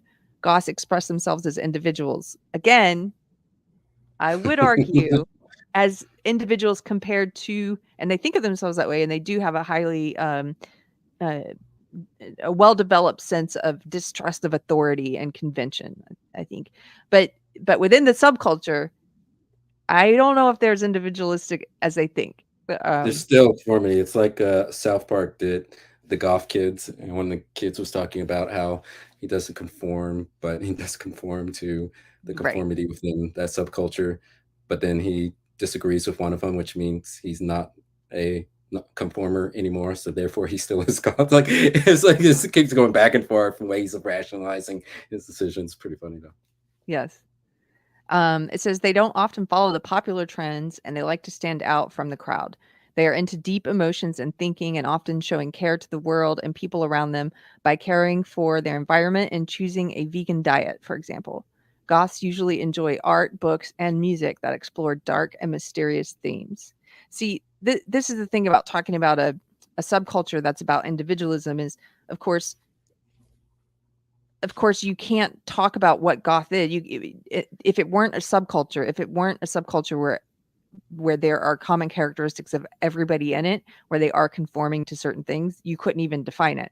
But they do conform to certain things within the subculture.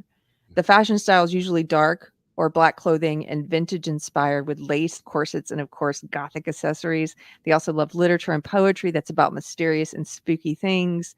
Goth pop culture is vast and varied, from traditional Victorian era Edgar Allan Poe and Bram Stoker to the emo-inspired Gen Z goth scene with Wednesday Addams. Some goths are interested in occult and mystical stuff like tarot cards and witchcraft.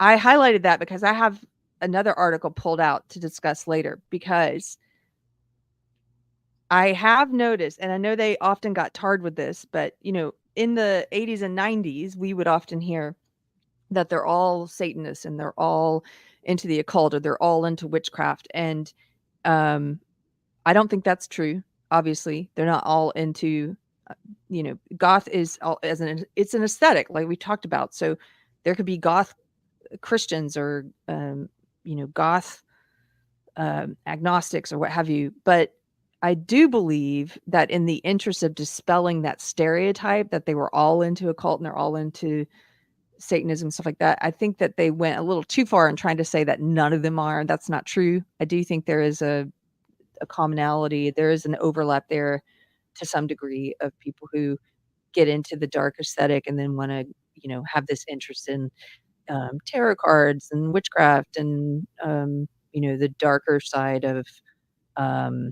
what I would call the darker side of, this is my opinion as a Christian, of the search for truth. I'm going to piss some people off by saying that. What do you think about that? No, I definitely agree. Again, like you said, there's a large number of people in this, and people have different reasons for getting into it, and they get different things out of it. Some people are just looking for community. Some people are looking for validation. There's a lot of different things, reasons why people are attracted to the subculture, and it's manifested itself in various types of ways, which we'll see a little bit later, in just how many different subcategories or subgenres there are of goths. Like, it splinters off in so many different ways. Yeah. And so you're going to get some people like this who maybe take some of this stuff a little bit more seriously than some of them. of some of the other people. Just some of them. Okay. Goth culture is open and welcoming to different kinds of people.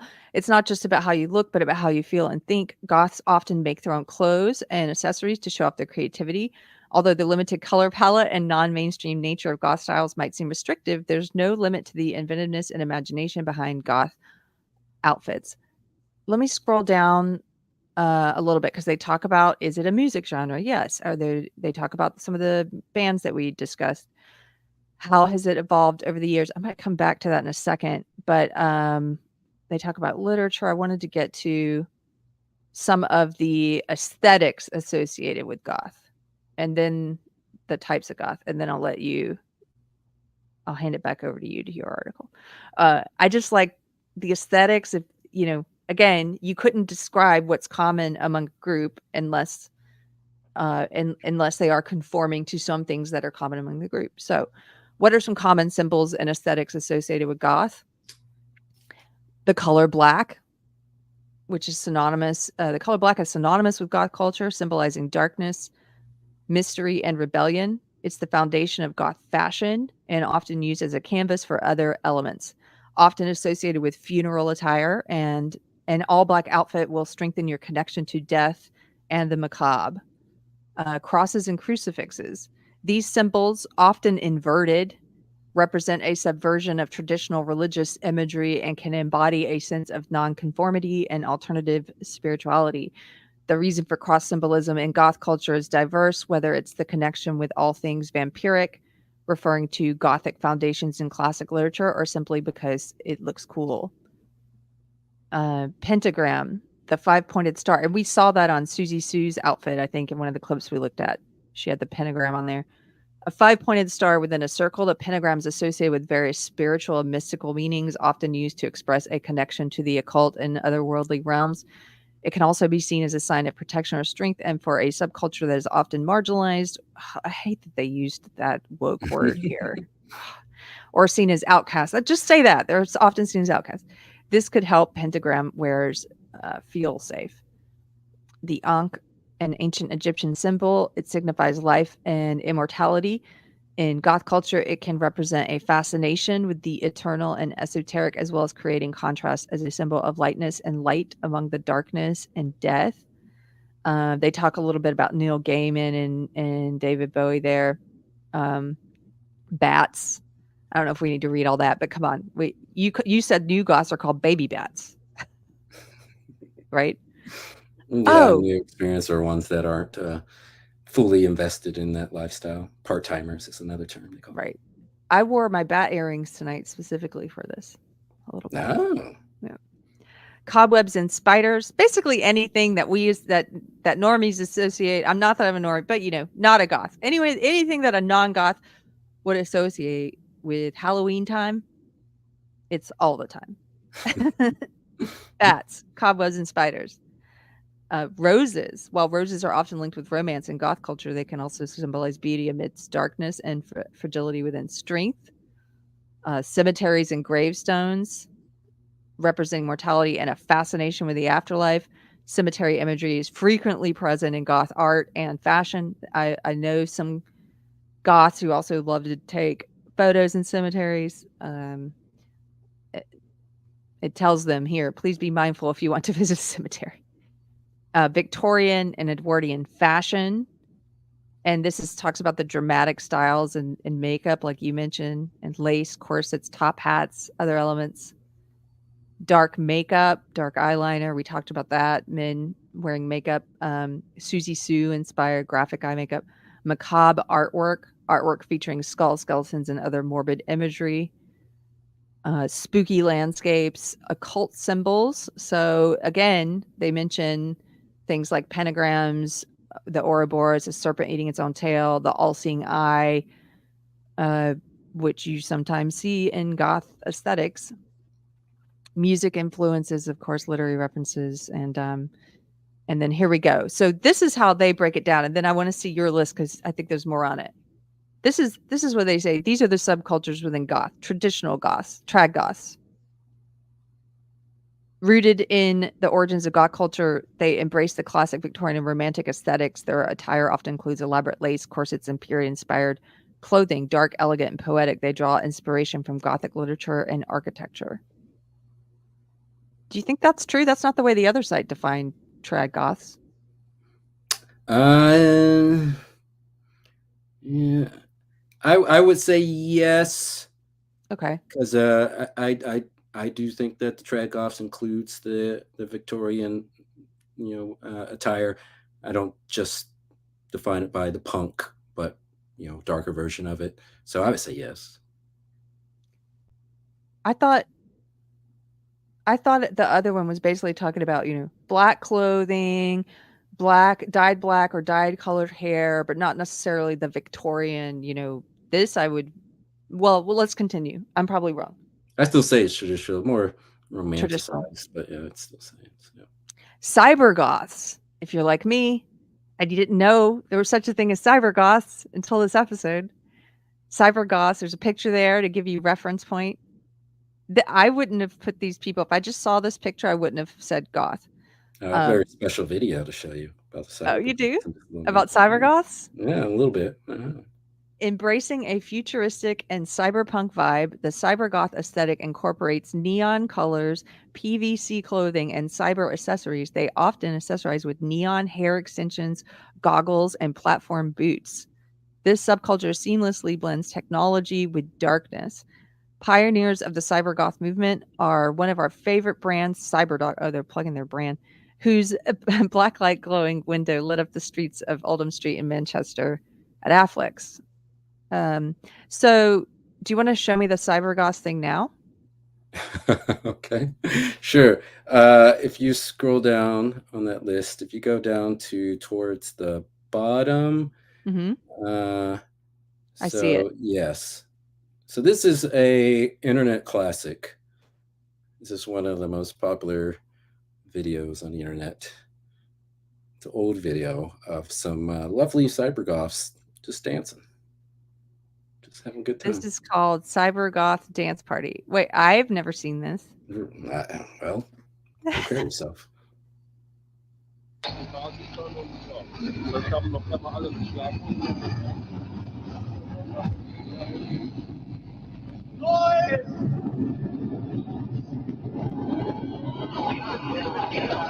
Okay, I can definitely see the goth influence here, just because of all black and stuff,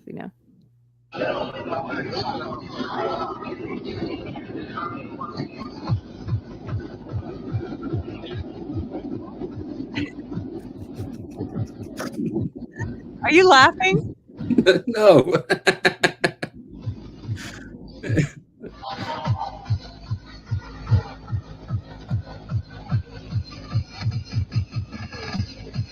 I think it's because they look so serious, and I'm so used to goths not taking themselves too seriously. But these guys look like the world's gonna end if I don't do this dance right. Yes, They give it all. And so this video has been remixed. People have added all sorts of songs, different songs to this, and they've cut them out and put them on different backgrounds. This is up there with Techno Viking. If you ever seen Techno Viking, kind of a similar video in a sense of a person just dancing all wild in public. They should do a exercise video, like a cyber goth. You know what I mean? Just air punching. That's all. Because you're burning a lot air of punch, air calories, punch. actually. You know, people like jazzercise and stuff. This would be, I think it would be popular. Getting fit with goths. Yeah. They just look really seriously into it. I love it. Yes. Also, because the music kind of reminds, even though I know it's not the same, it reminds me of. And like, Look at him.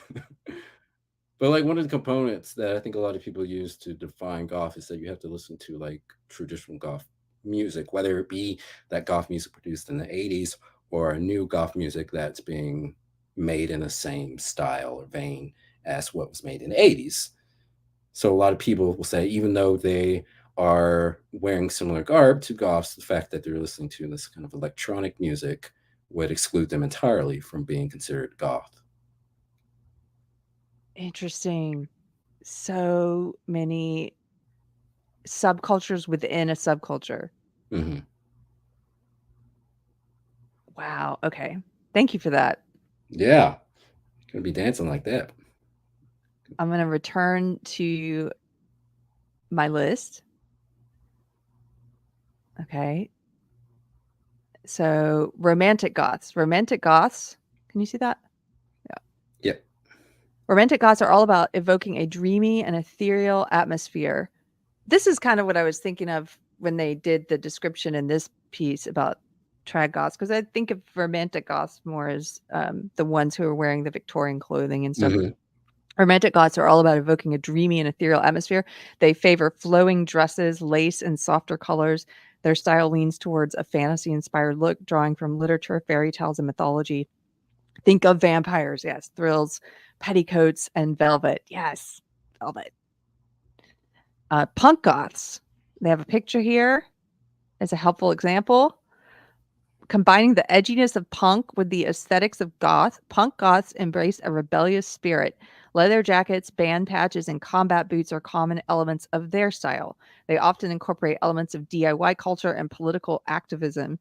What kind of political activism? Turns out a lot of punks weren't punk at all. The goth community we know and love now might not be what it was today without the preceding punk movement.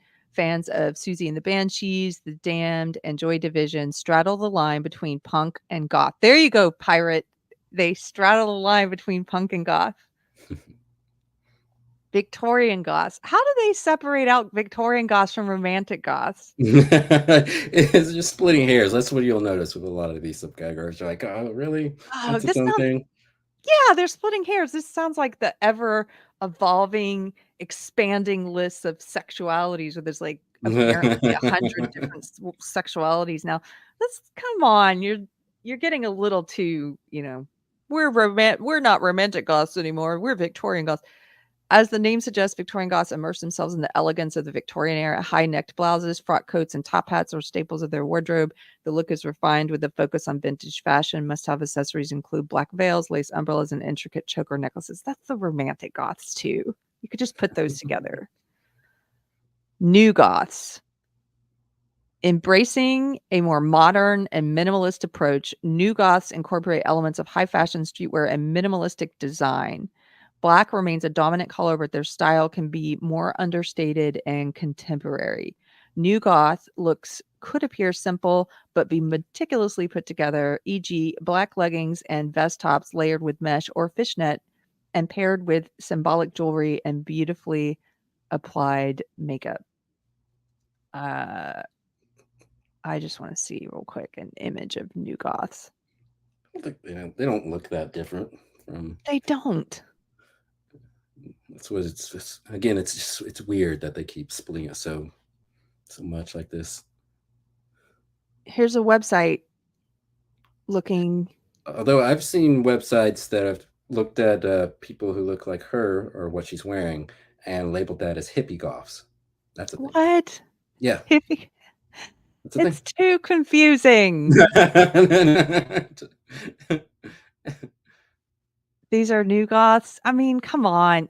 At this point, this picture here in the middle, you just like wearing black. That's not even goth. Mhm. I don't know.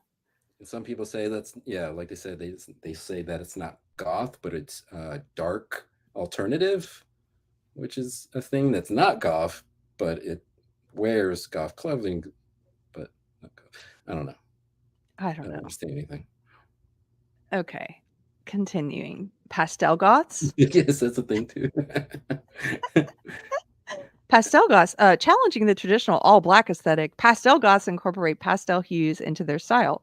The subculture blends the darkness of goth with the whimsy of pastel colors, resulting in a unique and eye-catching look. A super cute style inspired by the streetwear of Harajuku girls, gothic Lolita, and the fusion of cute and morbid. These subcultures within the broader goth community showcase the versatility and creativity of the culture. Each offers a distinct way for individuals to express themselves. Okay. That's the all. Go ahead. The pastel goth started based on like irony. Like someone thought it was ironic to wear like some pastel colors and with their all black stuff. And then it caught on and became its own thing. So I'm like, well, you're starting to become more like quote unquote normal now. Like if you start stripping away like certain goth attire and just wearing like normal clothes, it's just weird to me. Like it's watering it down to be something that's much less, but still considered goth. It's odd. Yeah. Like, does that scream goth to you? No. Look That's at this what on the weird screen, about it. guys. This is supposedly pastel goth. This isn't goth. I mean, at this point, just kick them out of the subculture. It's Barbie goth or something. I don't know. I mean, maybe these in the middle a little more, I guess I could see. Yeah, it was just the hair and the flowers there on that Yeah. middle one. So she counts. We'll count her. Okay. I think that's the J-goths. There's Japanese goths called J-goths. What? Okay. Okay, where is your actually, would you mind reading some chats? I have to take a quick break. I'll be right back. Okay. I'm That's- sorry. All right, going to here. Let's see what people. I wish I could see the poll. I think she put a poll. So Lindsay Garrett, we really think Tiger will like Skinny Puppy, or he might run and hide under the bed. That's a good question. I don't know if Tiger's a fan of heavy metal. He seems very British. Maybe he's a fan of Bowie, I would think. Let's see. Hipster goth, yep. Which, by the way, what happened to hipsters? Are hipsters still a thing? No idea. Let's see here. I have a link I'm going to pull up when Keri gets back about black goths, which is a thing. That was the first thing I Googled. You have to know that. You know, black anything is what I'm Googling for every show. But that is a thing we'll talk about in just a moment. Let's see. What else we got here? There were some new bands, goth bands that I wanted to briefly talk about, but since she's gone, I'll talk about it real quick. She Passed Away is a very good goth band. They're Turkish. They don't speak in English. I have no idea what they're saying. They could be praising Satan. I don't know, but they sound good. Twin Tribes is another good one. They're out of San Antonio. Very good modern goth band. You're back? Yeah, did you read this super chat? Yes. We really think Tiger would like Skinny Puppy. Or he might run out of the bed. Thank you, Lindsay Garrett, for this. Does Tiger like music? This is funny because we joke about this in our house. I think he does. When I first met my husband and we were dating, I would put on for Tiger. That's when I was working I was working a lot more outside the house. And I would put on a playlist for him while I was gone. and it was on Spotify on the TV. It was a playlist. It was classical music for dogs, or music dogs love. I thought it was gonna be Who Let the Dogs Out just on loop. Like No, supposedly people say they love classical music, so I'll put on classical for him still. I was listening to a dog playlist the other day, and things like, "What is this? Change the." Not that he likes classical, but it was classical like fiddled with. I don't know how to put they alter it a little for dogs. Anyway, You should just record yourself singing a bunch of songs and just play that while he's gone. He would love that. He'd be like, "Oh, it's Keri." I wrote a song for him. I'm gonna release it. Really? Yeah. You're joking. I'm not joking. I'm putting together, I guess I should say it here unofficially. I have an album that I'm putting together. I'm not going to tell you the name because it's funny and I want to save it, the name for later. But it's going to be a silly, ridiculous, spoofy album of ridiculous short comedy songs, and for subscribers. So we'll do a real announcement later. But yeah, it's going to be. There's a song on there for Tiger. It's called "Good Morning, It's Tiger." Can't wait to hear that. It's gonna be a #1 hit. Good morning, Tiger. That's like all it is. You're like, oh, okay, that's great. Oh. Okay, where's your list of the subgenres? Should we do that? Yeah, just under fashions. So if you look at that fashion section, you bring up that first link. This has it's a link to I don't know how you say Imgur, whatever webpage, and it's got these panels for over 30 types of goths. Wow, 30. I know. Like you said, splitting hairs, guys. Come on. 33 types of goth. Yeah, just scroll down as we look at various ones. Got the trad goths. Yeah, got to start with that one, of course. The romantic goth. Yeah. The cyber goth. We covered that one. The fetish goth. Oh gosh. Oh, come on. This is BDSM. Kinkiness has been a part of the goth movement from the beginning, since the first goth musicians like Bauhaus started wearing chains, leather, fishnet, and strappy bondage gear on stage. Today, the image and lifestyle remains popular, with modern fetish goths having an even wider range of sexy bondage-related clothes available to choose from. Tattoos, piercings, and other forms of body modification are also popular among this type, and they quite possibly all have a set of handcuffs, a mask, and a gag, and some sort of spanking implement in their bedside table. Pretty much every goth band has written a song about kinky sex at some point, so there's no real preferential genre associated with fetish goths. Okay. That's basically, you could call this sex goth. Kinky sex goth. Hippie There's a goth. hippie goth I was talking about. Yeah. What? Yeah. I don't know. In the world of goth stereotypes, you get two sorts: those who think hippies are too optimistic for their own good, and those who are hippies. A relatively abundant species, stereotypical hippie goths are nature-loving. They follow paganism or Wicca or New Age religions, and they're into candles, crystals, incense, tarot, and anything else that can be found at the local New Age shop. The only difference between hippies and hippie goths is the prevalence of black in the occult symbols. Like their hippie cousins, hippie goths are quite often vegetarian or vegan. They are dedicated eco warriors or animal rights activists. When not Are they campaigning. unemployed too? I don't know. She got her book of shadows there. She's doing hard work. Living in a goth van. Yeah. It says, when not campaigning for world peace, they usually know how to have a lot of fun eating and drinking excessively and romping around in fields at midnight as part of an ancient Celtic ritual. When it comes to music, they may be found meditating to dark folk, the ethereal, like the Cocteau Twins. Interesting.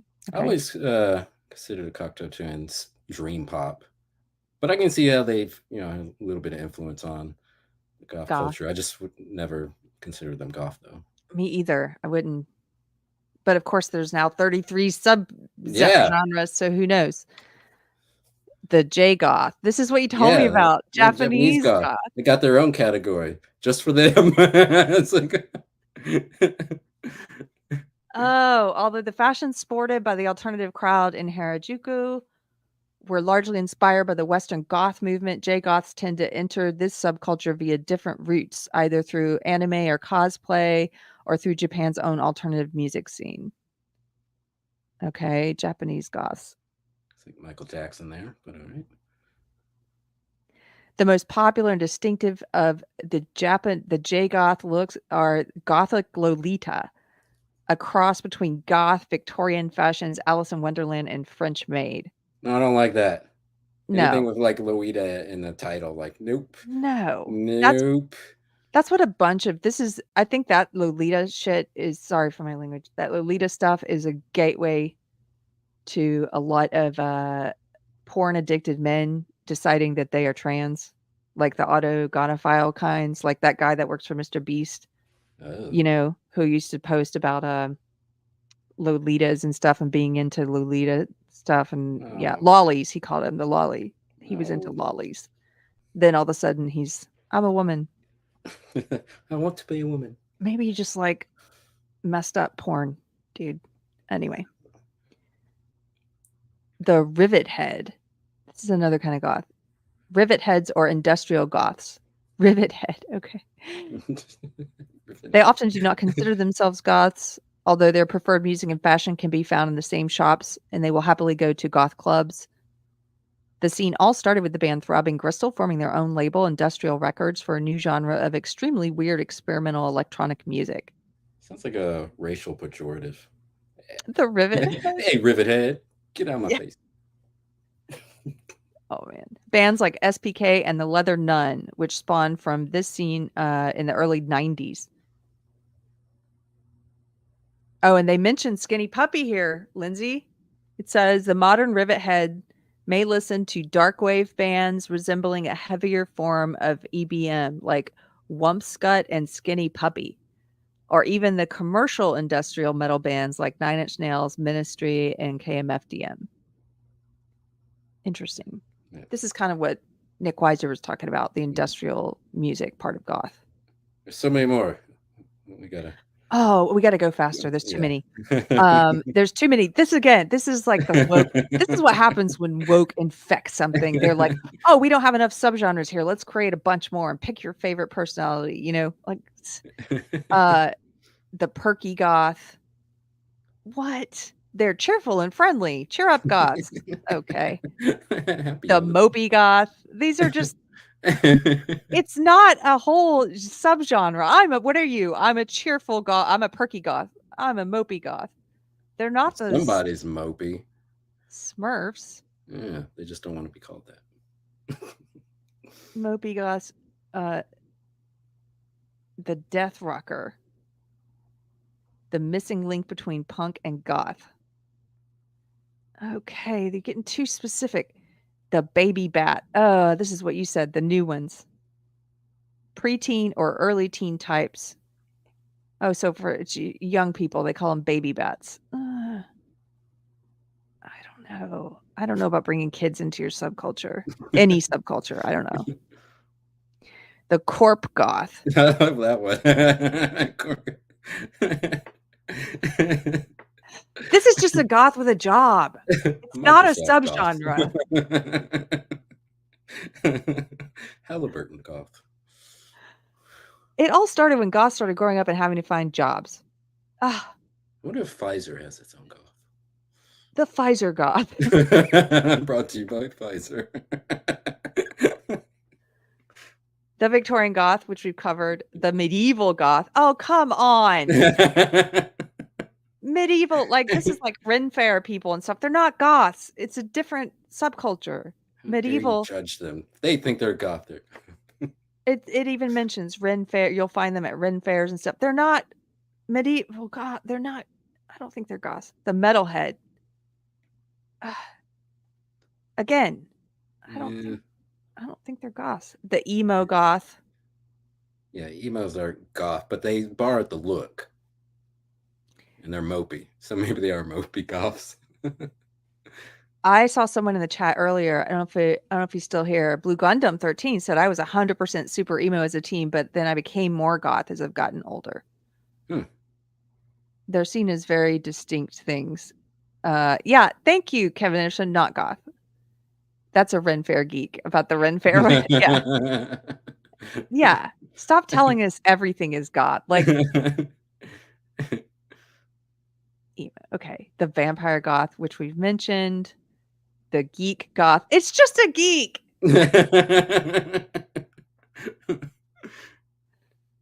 Essentially, all goths are geeks. Okay, then you don't need a subcategory for it. That's what it says. The gothabilly? No. Okay, goths who are rockabillys. Come on. Cute. I mean, I guess I can think of people who wear something that I would say is a mix of rockabilly and goth, but it's mostly rockabilly. Just call it rockabilly. No. The cabaret goth. What?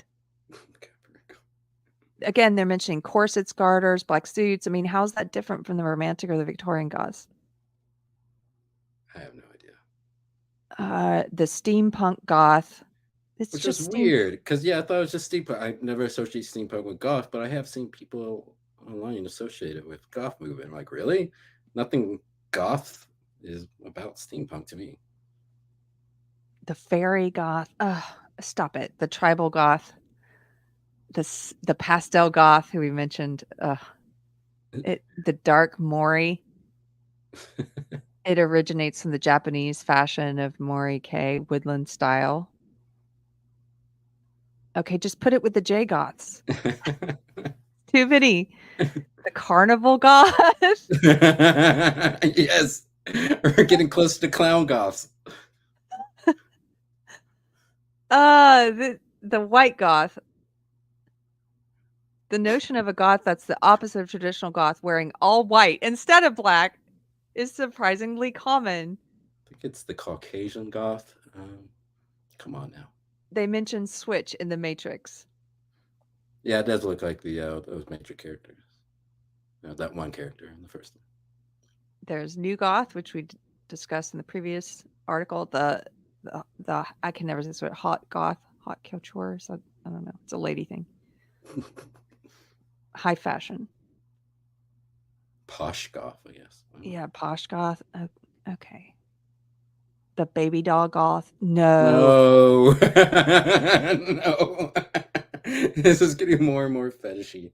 A style that probably originates from the creepy schoolgirl motifs in many movies. Baby doll goths, as their name suggests, aim to look like a cute, childish yet somewhat sinister doll. What? The scene resembles a gothic Lolita. No, stop. Again, no. Creepy. Creepy's right. The military goth. Fascist goth. The glam goth. Okay. The glam goth. Yeah, this is, you see a little more of that, like new wave. Yeah. New romantic goth, I guess. The casual goth. Ambivalent goth. I just don't care. That's too many subgenres. At that point, something's gone wrong. Oh, but I got another one. What? There's a such thing as black goths. You know that? Do you know what their name is? What? Afro goth. Oh, that makes sense. I'm like, do black people come with that name or white people come with that name? It seems odd. But if you go to, I should have it down where the black goths / Afro goths. If you pull up that first link, just want to look at this real quick to show you that it has spread into the black community. We're taking everything, Keri. Well, we took over the NBA, we took over the NFL, we took over prisons. There are black goths. Goth. I mean, it's not It's not a subculture contained by race. But you can't look pale. You can't look like a black vampire. It's not a thing, except for Blackula. I'll make exceptions. Afro-goth is an emerging subculture that combines African culture and alternative fashion. With its bold and daring style, Afro-goth is becoming an ever-growing trend in the fashion world.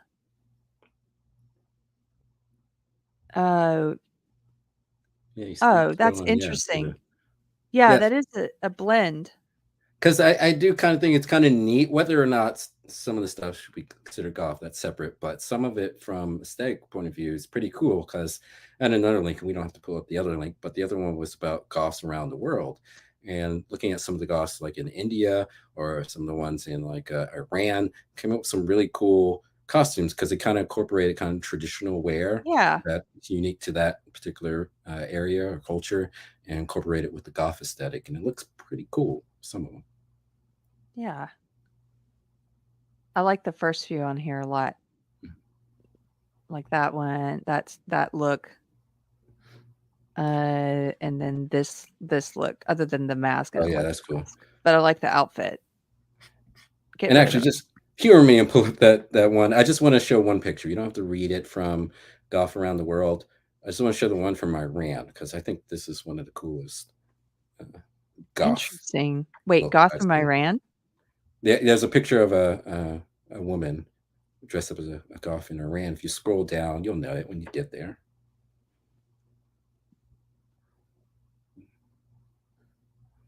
Italy. Some of the ones don't look that different from the U.S., particularly ones in the Western culture countries. Norway. Russia. Brazil. Cuba? No, they're allowed to do that. Iran. There you go. There it is. Isn't that cool? Wow. That's interesting. Yeah. Yeah. That's really interesting. The hijab. Kenya. Indian goth. Yeah. Japan. That's everywhere. interesting. Thanks for bringing that Crazy. link. Actually, I'm glad we looked at that one. Yeah. So I've got. Are we going to talk about the fashion or the goth weddings? This is just pictures. If you just want to bring up this picture or pictures, it's a little gallery thing. So this is a interesting looking wedding. So this was Kat Von D. She got married a few years ago, and she probably wouldn't have this type of wedding now because she actually just came out as a born again Christian. I saw that. I've been wanting to talk about that. I haven't talked about it yet, but yeah, Kat Von D. And talked a little bit about her marriage and becoming a mom, right? Leading to her finding God. Mm-hmm. But yeah, this is a wedding. She got married in 2018 and inspired by goth stuff. Kind of cool looking, a little evil looking, but still cool. Oh, look at that. She has an upside down cross at her wedding. One that's right side up and one upside down. And she's just got like the little devil kind of thing. Yeah.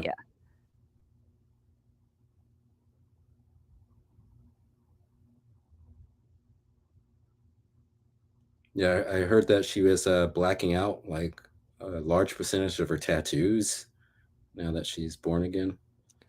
I'm going to cover that at some point because I think praise God. I think, and I'm one of the people who thinks, her conversion is sincere. I do. I appreciate a lot about this aesthetic. I don't like the ties to the devil, but but I like the colors, like some of it.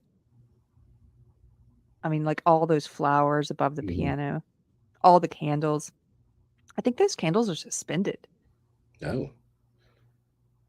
Yeah. I don't know how much it all costs. Must cost. Wow. Kevin says he interviewed Kat Von D for MySpace back in 2008. Wow. Oh, really? I wonder how many people get on MySpace these days anymore. Poor MySpace. Nobody. Still exists. Nobody's there. Nobody is.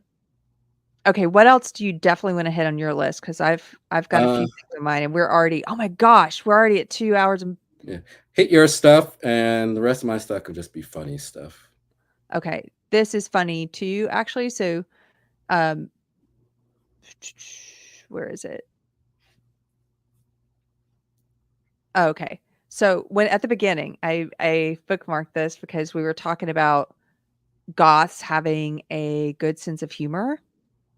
And here, there are a lot of memes that you can tell goth people themselves created that are really kind of tongue in cheek, and they really don't take themselves too seriously, and they have a good sense of humor.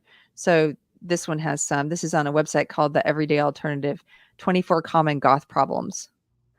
And this girl, see, there are certain things from goth culture that I also appreciate. Like I mentioned, clothing that feels good. I like the tact. What's the word I'm blanking out? The tactile sensation of velvets and silks and things like that. Also, parasols. You know this, hanging out with me in real life. I have to have a parasol if I'm going to be out in the sun because I am a white lady at a certain age. And ladies, if you don't believe, you should start using parasols when you're in your 20s. Get used to it because you protect your skin from the sun at a young age, and don't wait until it's too late. And it doesn't matter if people think you look goth or like a little old Asian lady. Like, Yeah, your Michael skin is worth Jackson did it. Your skin's worth it. But so here's a goth lady with a parasol. It says, "Please don't leave your goth in the sun for long periods of time." Here's one. When they ask if goth and emo are the same thing. Apparently not. Did you ever listen to emo? Not really. No, me neither. Not really. Don't know as much about it as goth. This is funny. I'm not sure. Oh, it says not knowing where the other goths are hiding at. And there's a picture of a goth all by himself in a cafeteria. Aw. Aw. Here's one. It's hard to be goth in this damn heat.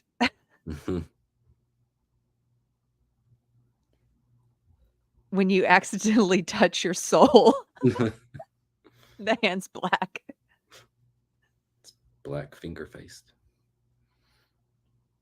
Okay, and then I have, let's see, one more. I have a meme too. We'll show after you.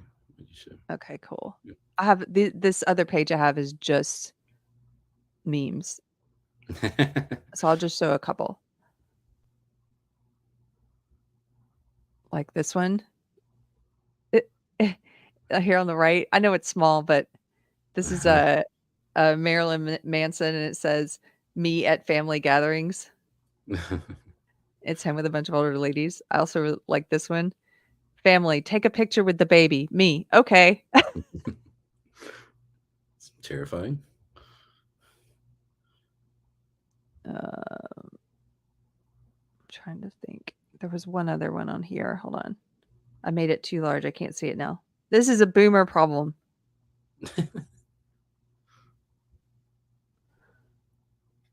This one. "Oh, I dress like a freak. Please explain to me what normal is in grave detail." You see the pun? Yeah, boy. Grave detail. Look, there are goths who like dad humor. Yeah, it's goth dad humor. Okay, that's enough of that. What do you have? Can you go down to the bottom where it says my favorite meme, goth meme? Pull this up. So you probably won't get this or appreciate it, but I know my homies in the chat will. Is this Star Trek? Yeah. It's goth data. It's not a phase, Captain. I get that. I love it. Oh. That's a good Trekkie goth joke. Yeah. The John Beck, thank you for the super chat for $5. Says, "Yep, white ladies before tanning had great skin into their 50s and later." Yeah, the sun is not your friend. I agree with the goths on this. You got to protect yourself, especially if you're a white person. You got to put on sunscreen. You got to stay out of the sun. You got to use a parasol if you care about your skin. Plus, parasols look cool. Did I ever tell you in high school somebody gave me a coupon to a tanning salon? And I just looked at him like, really? What? I guess it's good they don't see color. I mean, I guess. What did they think? I don't know. Maybe they thought that I was white, but I had done a lot of tanning. So they're like, oh, this guy, he does a lot of tanning. So I'm going to give him a coupon. Maybe go check out our new place. Maybe they thought there was something else you might get done there. I don't know what happens at a tanning salon. Oh, like, one of the special where you get yeah. a happy No, tan, like no, like bronzing or I don't know. There's other things that probably happen there. Like, do they do nails and stuff there? Or no, that's totally I separate. don't know. I was never interested. Melissa Dale Neal, thank you for the $5 super chat. Says, I love the goth deep dive, fun topic. 45 Grave is a good goth adjacent band. Okay. Check that out. I'm going to check them out. 45 Grave. Thank you, Melissa. Okay. What else from your funny list do we want to hit? Before we get to the funny stuff, we get to my gift to everybody? I have a gift. You know I like to give. I'm a giver. What's your gift? So you go down to underneath the funny list, Got this it. website. If you pull this up, this is an old website that has recently had a makeover. But this is basically a website that has categorized all forms of dance music, including goth. And if you zoom in, you might have to do it with your mouse, or a tracking pad, whatever. Yeah. You go towards the middle, towards the bottom of the middle part. Oh, I see. Yeah. It's a little weird like that. Whoa. Extreme close up. If you go there, you see industrial goth. Yes. Yes. So you can click on any one of these things and it will start playing music. There's a whole list of music from these various styles of dance. So this has all sorts of dance music. It's got the goth stuff. It's got house music, trance music. It's got R&B, funk music, New Jack Swing, which I love. I found out a lot of songs and bands from this website. So like if you click on those little dots representing each little subcategory, and you can pause it. You don't have to play that music at the bottom. That's called noise. Not that one. That's a bad example to click on. But you click on like dark wave. Okay, dark wave. You get some more. But yeah, there's all sorts of music. There's tons of music. It's a good way of finding out different music from different genres if you're interested in this sort of thing. German trance. Let's hear this one. There's people shouting. I don't know. That one's loading. Is it going to give us German? How about dream trance? I love trance music. It's an old trance song. Time to take your chance. Oh, look up here. This is cool. Look up here, New Age. Yoga. Funk. Yeah, look at it. We're totally going to copyright strike. I think we are. We just play like 2 seconds. Yeah. Wow, this is super nerdy. I love it. Yeah. Bringing it Euro trash. Oh, let's hear it. This is Eurobeat.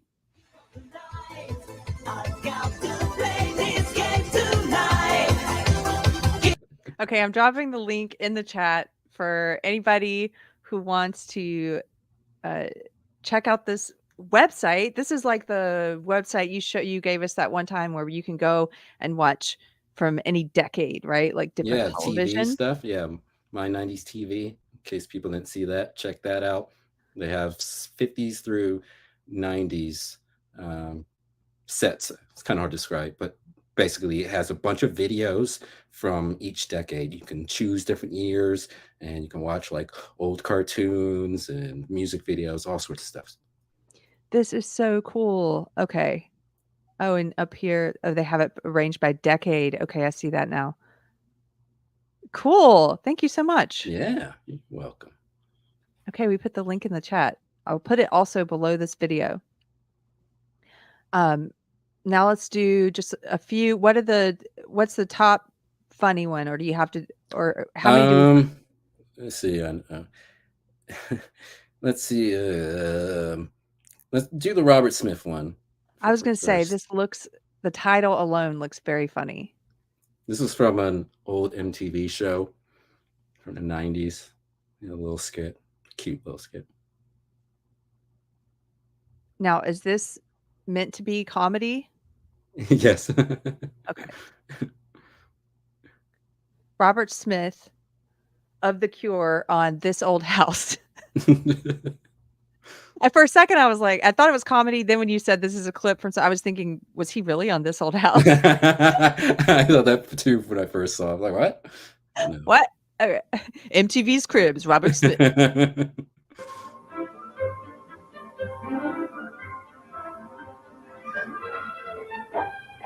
Hello, I'm Robert Smith of The Cure for This Old House. Today we're looking at my flat, actually. Let's see what Roger's doing around the corner here. Oh, hi, Robert. How are you? Fairly miserable, actually. How's the war coming? Things are progressing pretty well. We're getting ready to put in a breakfast nook here between the kitchen and the dining room. A breakfast nook? Well, can't you just leave it sort of like this with this decay? I like that, a sort of urban decay look. You know, if that's what you want. Well, I don't really need a breakfast nook. Okay. No, this is good. I like this. Let's look at the windows. Okay, yeah, you can see over here. It's really it's a beauty. You got a full view of Central Park out here. Lots of light coming in. Yeah, I don't really like light though. It's it's a little too much for me. Could we seal it up a bit? Well, we could block it off with those heavy drapes. No, I mean really, brick it up. All these windows. We could do that.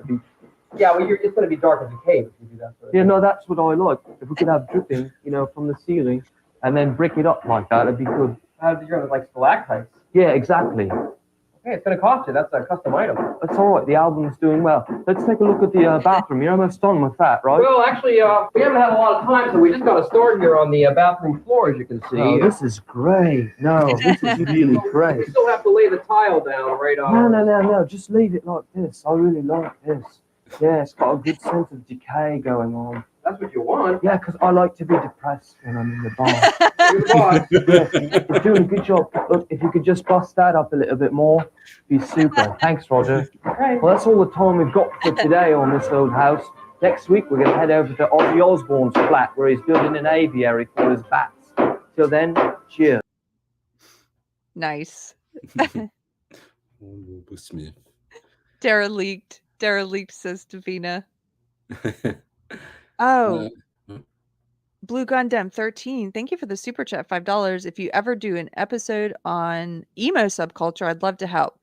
Dude, I have a feeling you've hit me up before. I asked you to for something else, and I apologize. Hit me up at deprogrammedpod@gmail.com because we probably will do something on emo at some point. Just put emo in the subject line so I can find it quickly when we're searching for that topic. Put emo in the subject. Thank you, dude. Okay. Can you bring up that Sister of Mercy one? So you might not appreciate this one as much, but I think for fans of Sister of Mercy, how to write a Sister of Mercy song, use that one. So this guy does a lot of these type of videos. They're very short, like minute and a half videos, where he says how to write a song like, and then fill in blank, some band. And he does it with love. He's kind of poking fun at them, but with love. He likes these bands, but they're pretty funny because they're pretty kind of spot on.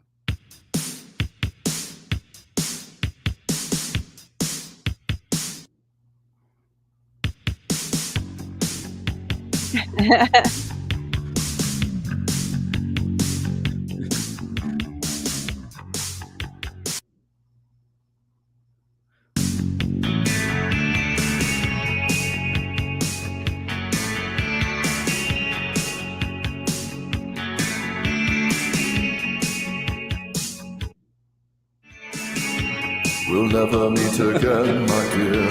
You sing as your memory disappears. The photographs burnt, now you're only seen in my dreams.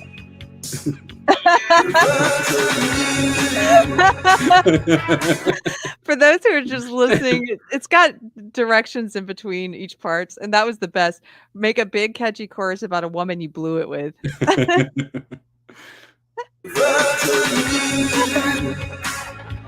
You're fading away.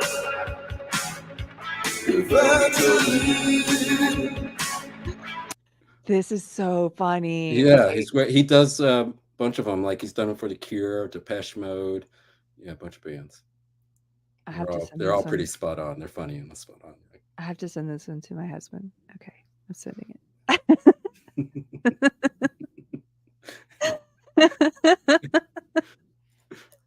Oh, are there other good ones that he did? So you said another one? The Cure one. There was a Bauhaus one that was pretty funny too. The Bauhaus one. Yeah, pull up a Cure or Bauhaus one. Okay, let's see. Hold on. Desmond Doom, that's his name. I'm trying to find it. Surprised his channel isn't bigger. Like these videos are really well done. Yeah, Desmond Doom. Sing like Evil Bowie. That's the name of one of his. If Joy Division wrote Concrete. Let's see.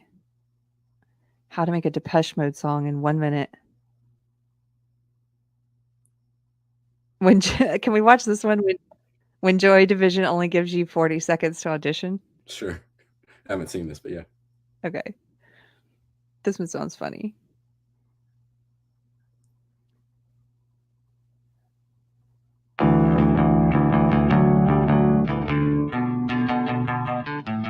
Oh, I feel like we'll get a copyright strike.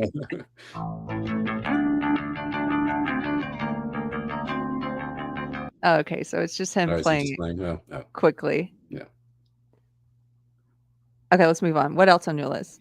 Let's see. South Park? Yeah. Pull back South Park. So this is of the Goth kids. They have recurring characters that are Goths. There's an episode where Stan becomes a Goth. Have you seen that South Park is... I saw something that they're race and gender swapping. Yeah, there's a big joke where they're turning all the characters like Black and Latina women. Yes. Yeah, it's like pissing people off. Yes, I think it's called Welcome to the Pandaverse. I think it comes out next week. Maybe we should watch and talk about it. We should. Okay, here we go. This is a bit of funny. Okay, different how? They're, one is good and emos are horrible. They're posers. Emos suck my goth balls. All right, think of it this way. A goth believes that deep down the world is totally f***ed up. But an emo thinks that deep down they are totally f***ed up. That's not much of a difference. That's a huge f***ing difference. Okay, look. Emos are more prone to suicide. This f***ing bitch, man. But goths are more prone to be depressed that so many people commit suicide. Goth's darkness is nihilistic, whereas emo's is cynical. Wait, I thought we were cynical. Well, whatever, it doesn't matter. No, see, you're nihilistic. Oh, yeah, you're right.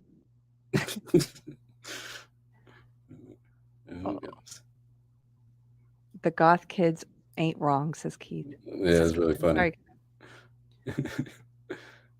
Should we do tattoos? Yeah, let's do it. So we talked about Susie and the Banshees. This is a little game. We just like to wrap up our episodes wondering if people got tattoos of some of the topics we've covered. And you can imagine this one, of course, because we talked about quite a few bands. So, of course, we're going to see some tattoos. Here are some Susie and the Banshees tattoos. Oh, look at that one with the eyes. Oh, yeah. Now, there's a lot with the eyes, just the eyes. From the early days.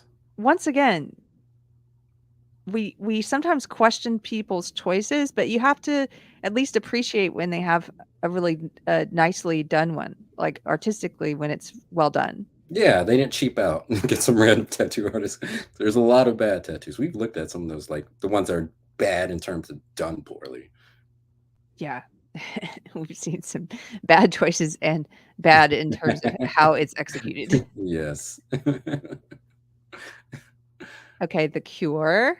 You Yeah. can imagine there's going to be a lot of Yeah. tattoos of The Cure. Should be no surprise. Yes, and it doesn't disappoint. I wonder if anyone like Lyrics. got a tattoo of like one of the other members of the band other than Robert Smith. That'd be funny. Just like the drummer, whoever he is.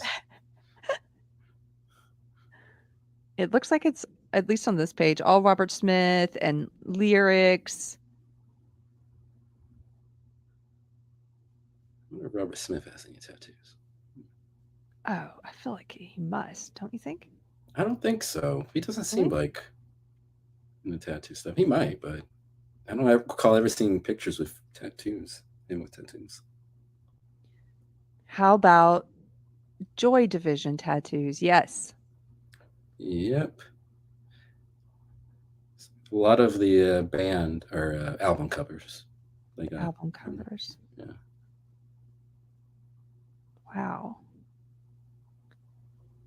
The name of the band. Yeah, I question the choice only because, you know, it's a band you're into.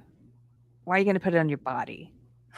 It seems like I wouldn't make that choice, but I do appreciate when it's well done.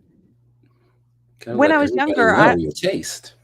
Right, but you change. Like I've told this story before. I'm so glad I didn't get. I almost got a Doctor Who tattoo. That would have been cool. No, I'm so glad I didn't get that. Not just given what happened to Doctor Who after that, but you know, it's just a show I liked. Why would now I'm like, thank God for my ex-husband who was like, do you really want a phone booth like tattooed on your arm? So it just wouldn't have been the TARDIS. Wouldn't have been I was just any of gonna the get the doctors. Okay. No, I The doctors be weird. It'd be weird to have a man's face on there, especially like if you're in a relationship with a man. Like I'd be weird to me, like dating someone and they got a picture of another man on their body. Be a little weird. Yeah, I don't. Yeah, face is even. I didn't consider that, but yeah, TARDIS or Doctor. No, it was the TARDIS. I was gonna get it right here on my bicep. Stephen Max says, I almost got a tattoo. I would hate now. Exactly. Just think about it a lot. You know, I did get a couple tattoos when I turned 18. I don't regret them necessarily because I look at them and I remember who I was when I was 18, right? And but they're pretty small and innocuous, and they're, you know, one's a frog, one's a butterfly. I liked frogs and butterflies. I think butterflies got to be most common, like tattoos. Most common, yeah. But yeah, really glad I didn't get something from pop culture that I happened to be into at the time, like a TARDIS on my arm. So that's just me. Anyway, I think it'd been cool. Whatever. I wanted to put this up here. This was from earlier in the show. Channel Julio said, Ostrogoths are way cooler than Visigoths, right? Right? I didn't even get that, but I thought it was funny. Is that a thing? I don't know. I just thought it was funny. You're still around, Channel Julio. Tell us what it means. They dress up as an ostrich and a goth? I have no idea. And then Adam Worrell says, remember Gwar? And people started talking about Gwar. They don't classify as in goth, do they? No. Okay. More like shock rock. Shock rock? Okay, that was probably when Nick was here. I did want to show you this, though, because I had to. This is from when I got to meet Gwar. Ah!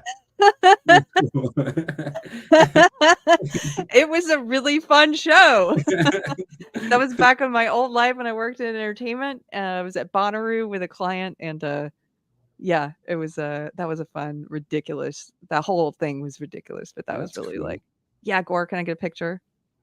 Jizmak the Gusha. I remember them going on Jerry Springer all the time. It's like the weirdest things. Like, why is Gwar and Jerry Springer? Because they're theatrics. They're outrageous. Yeah. They sleep with somebody's wife's brother or something. I don't know. Oh, Ryan Harger says MC and Keri didn't pay attention in history class. Okay, explain what we're missing to me. From the sect Rome. What are you talking? Oh, Yeah, I probably, as I've told you guys, I didn't pay much attention because I was super into woke, and I've just Germanic started Goth, reading. Oh, okay.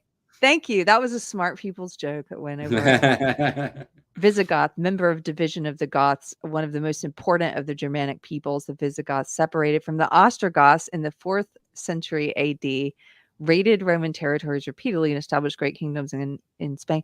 My husband's he would have known this. He's going to be like, Keri, I can't believe. Yeah. Also, appreciate you guys filling us in on things we miss. Truly. He says, yeah, Goths for like the 5th century. Okay, guys, we're going to go. We're tired. It's been a long one. Thanks for hanging in. I'm sure you guys are tired if you've been hanging out. It's a long show tonight. Also, thanks for tuning in with us on a different night on the Thursday. We really appreciate it. It helped with the schedule, being able to do the Christian panel yesterday, and we'll put a poll up. You let us know what you think. If you can make Thursdays, if you want, if you're someone who comes regularly and wants to hang out with us, let us know what you think about Thursdays.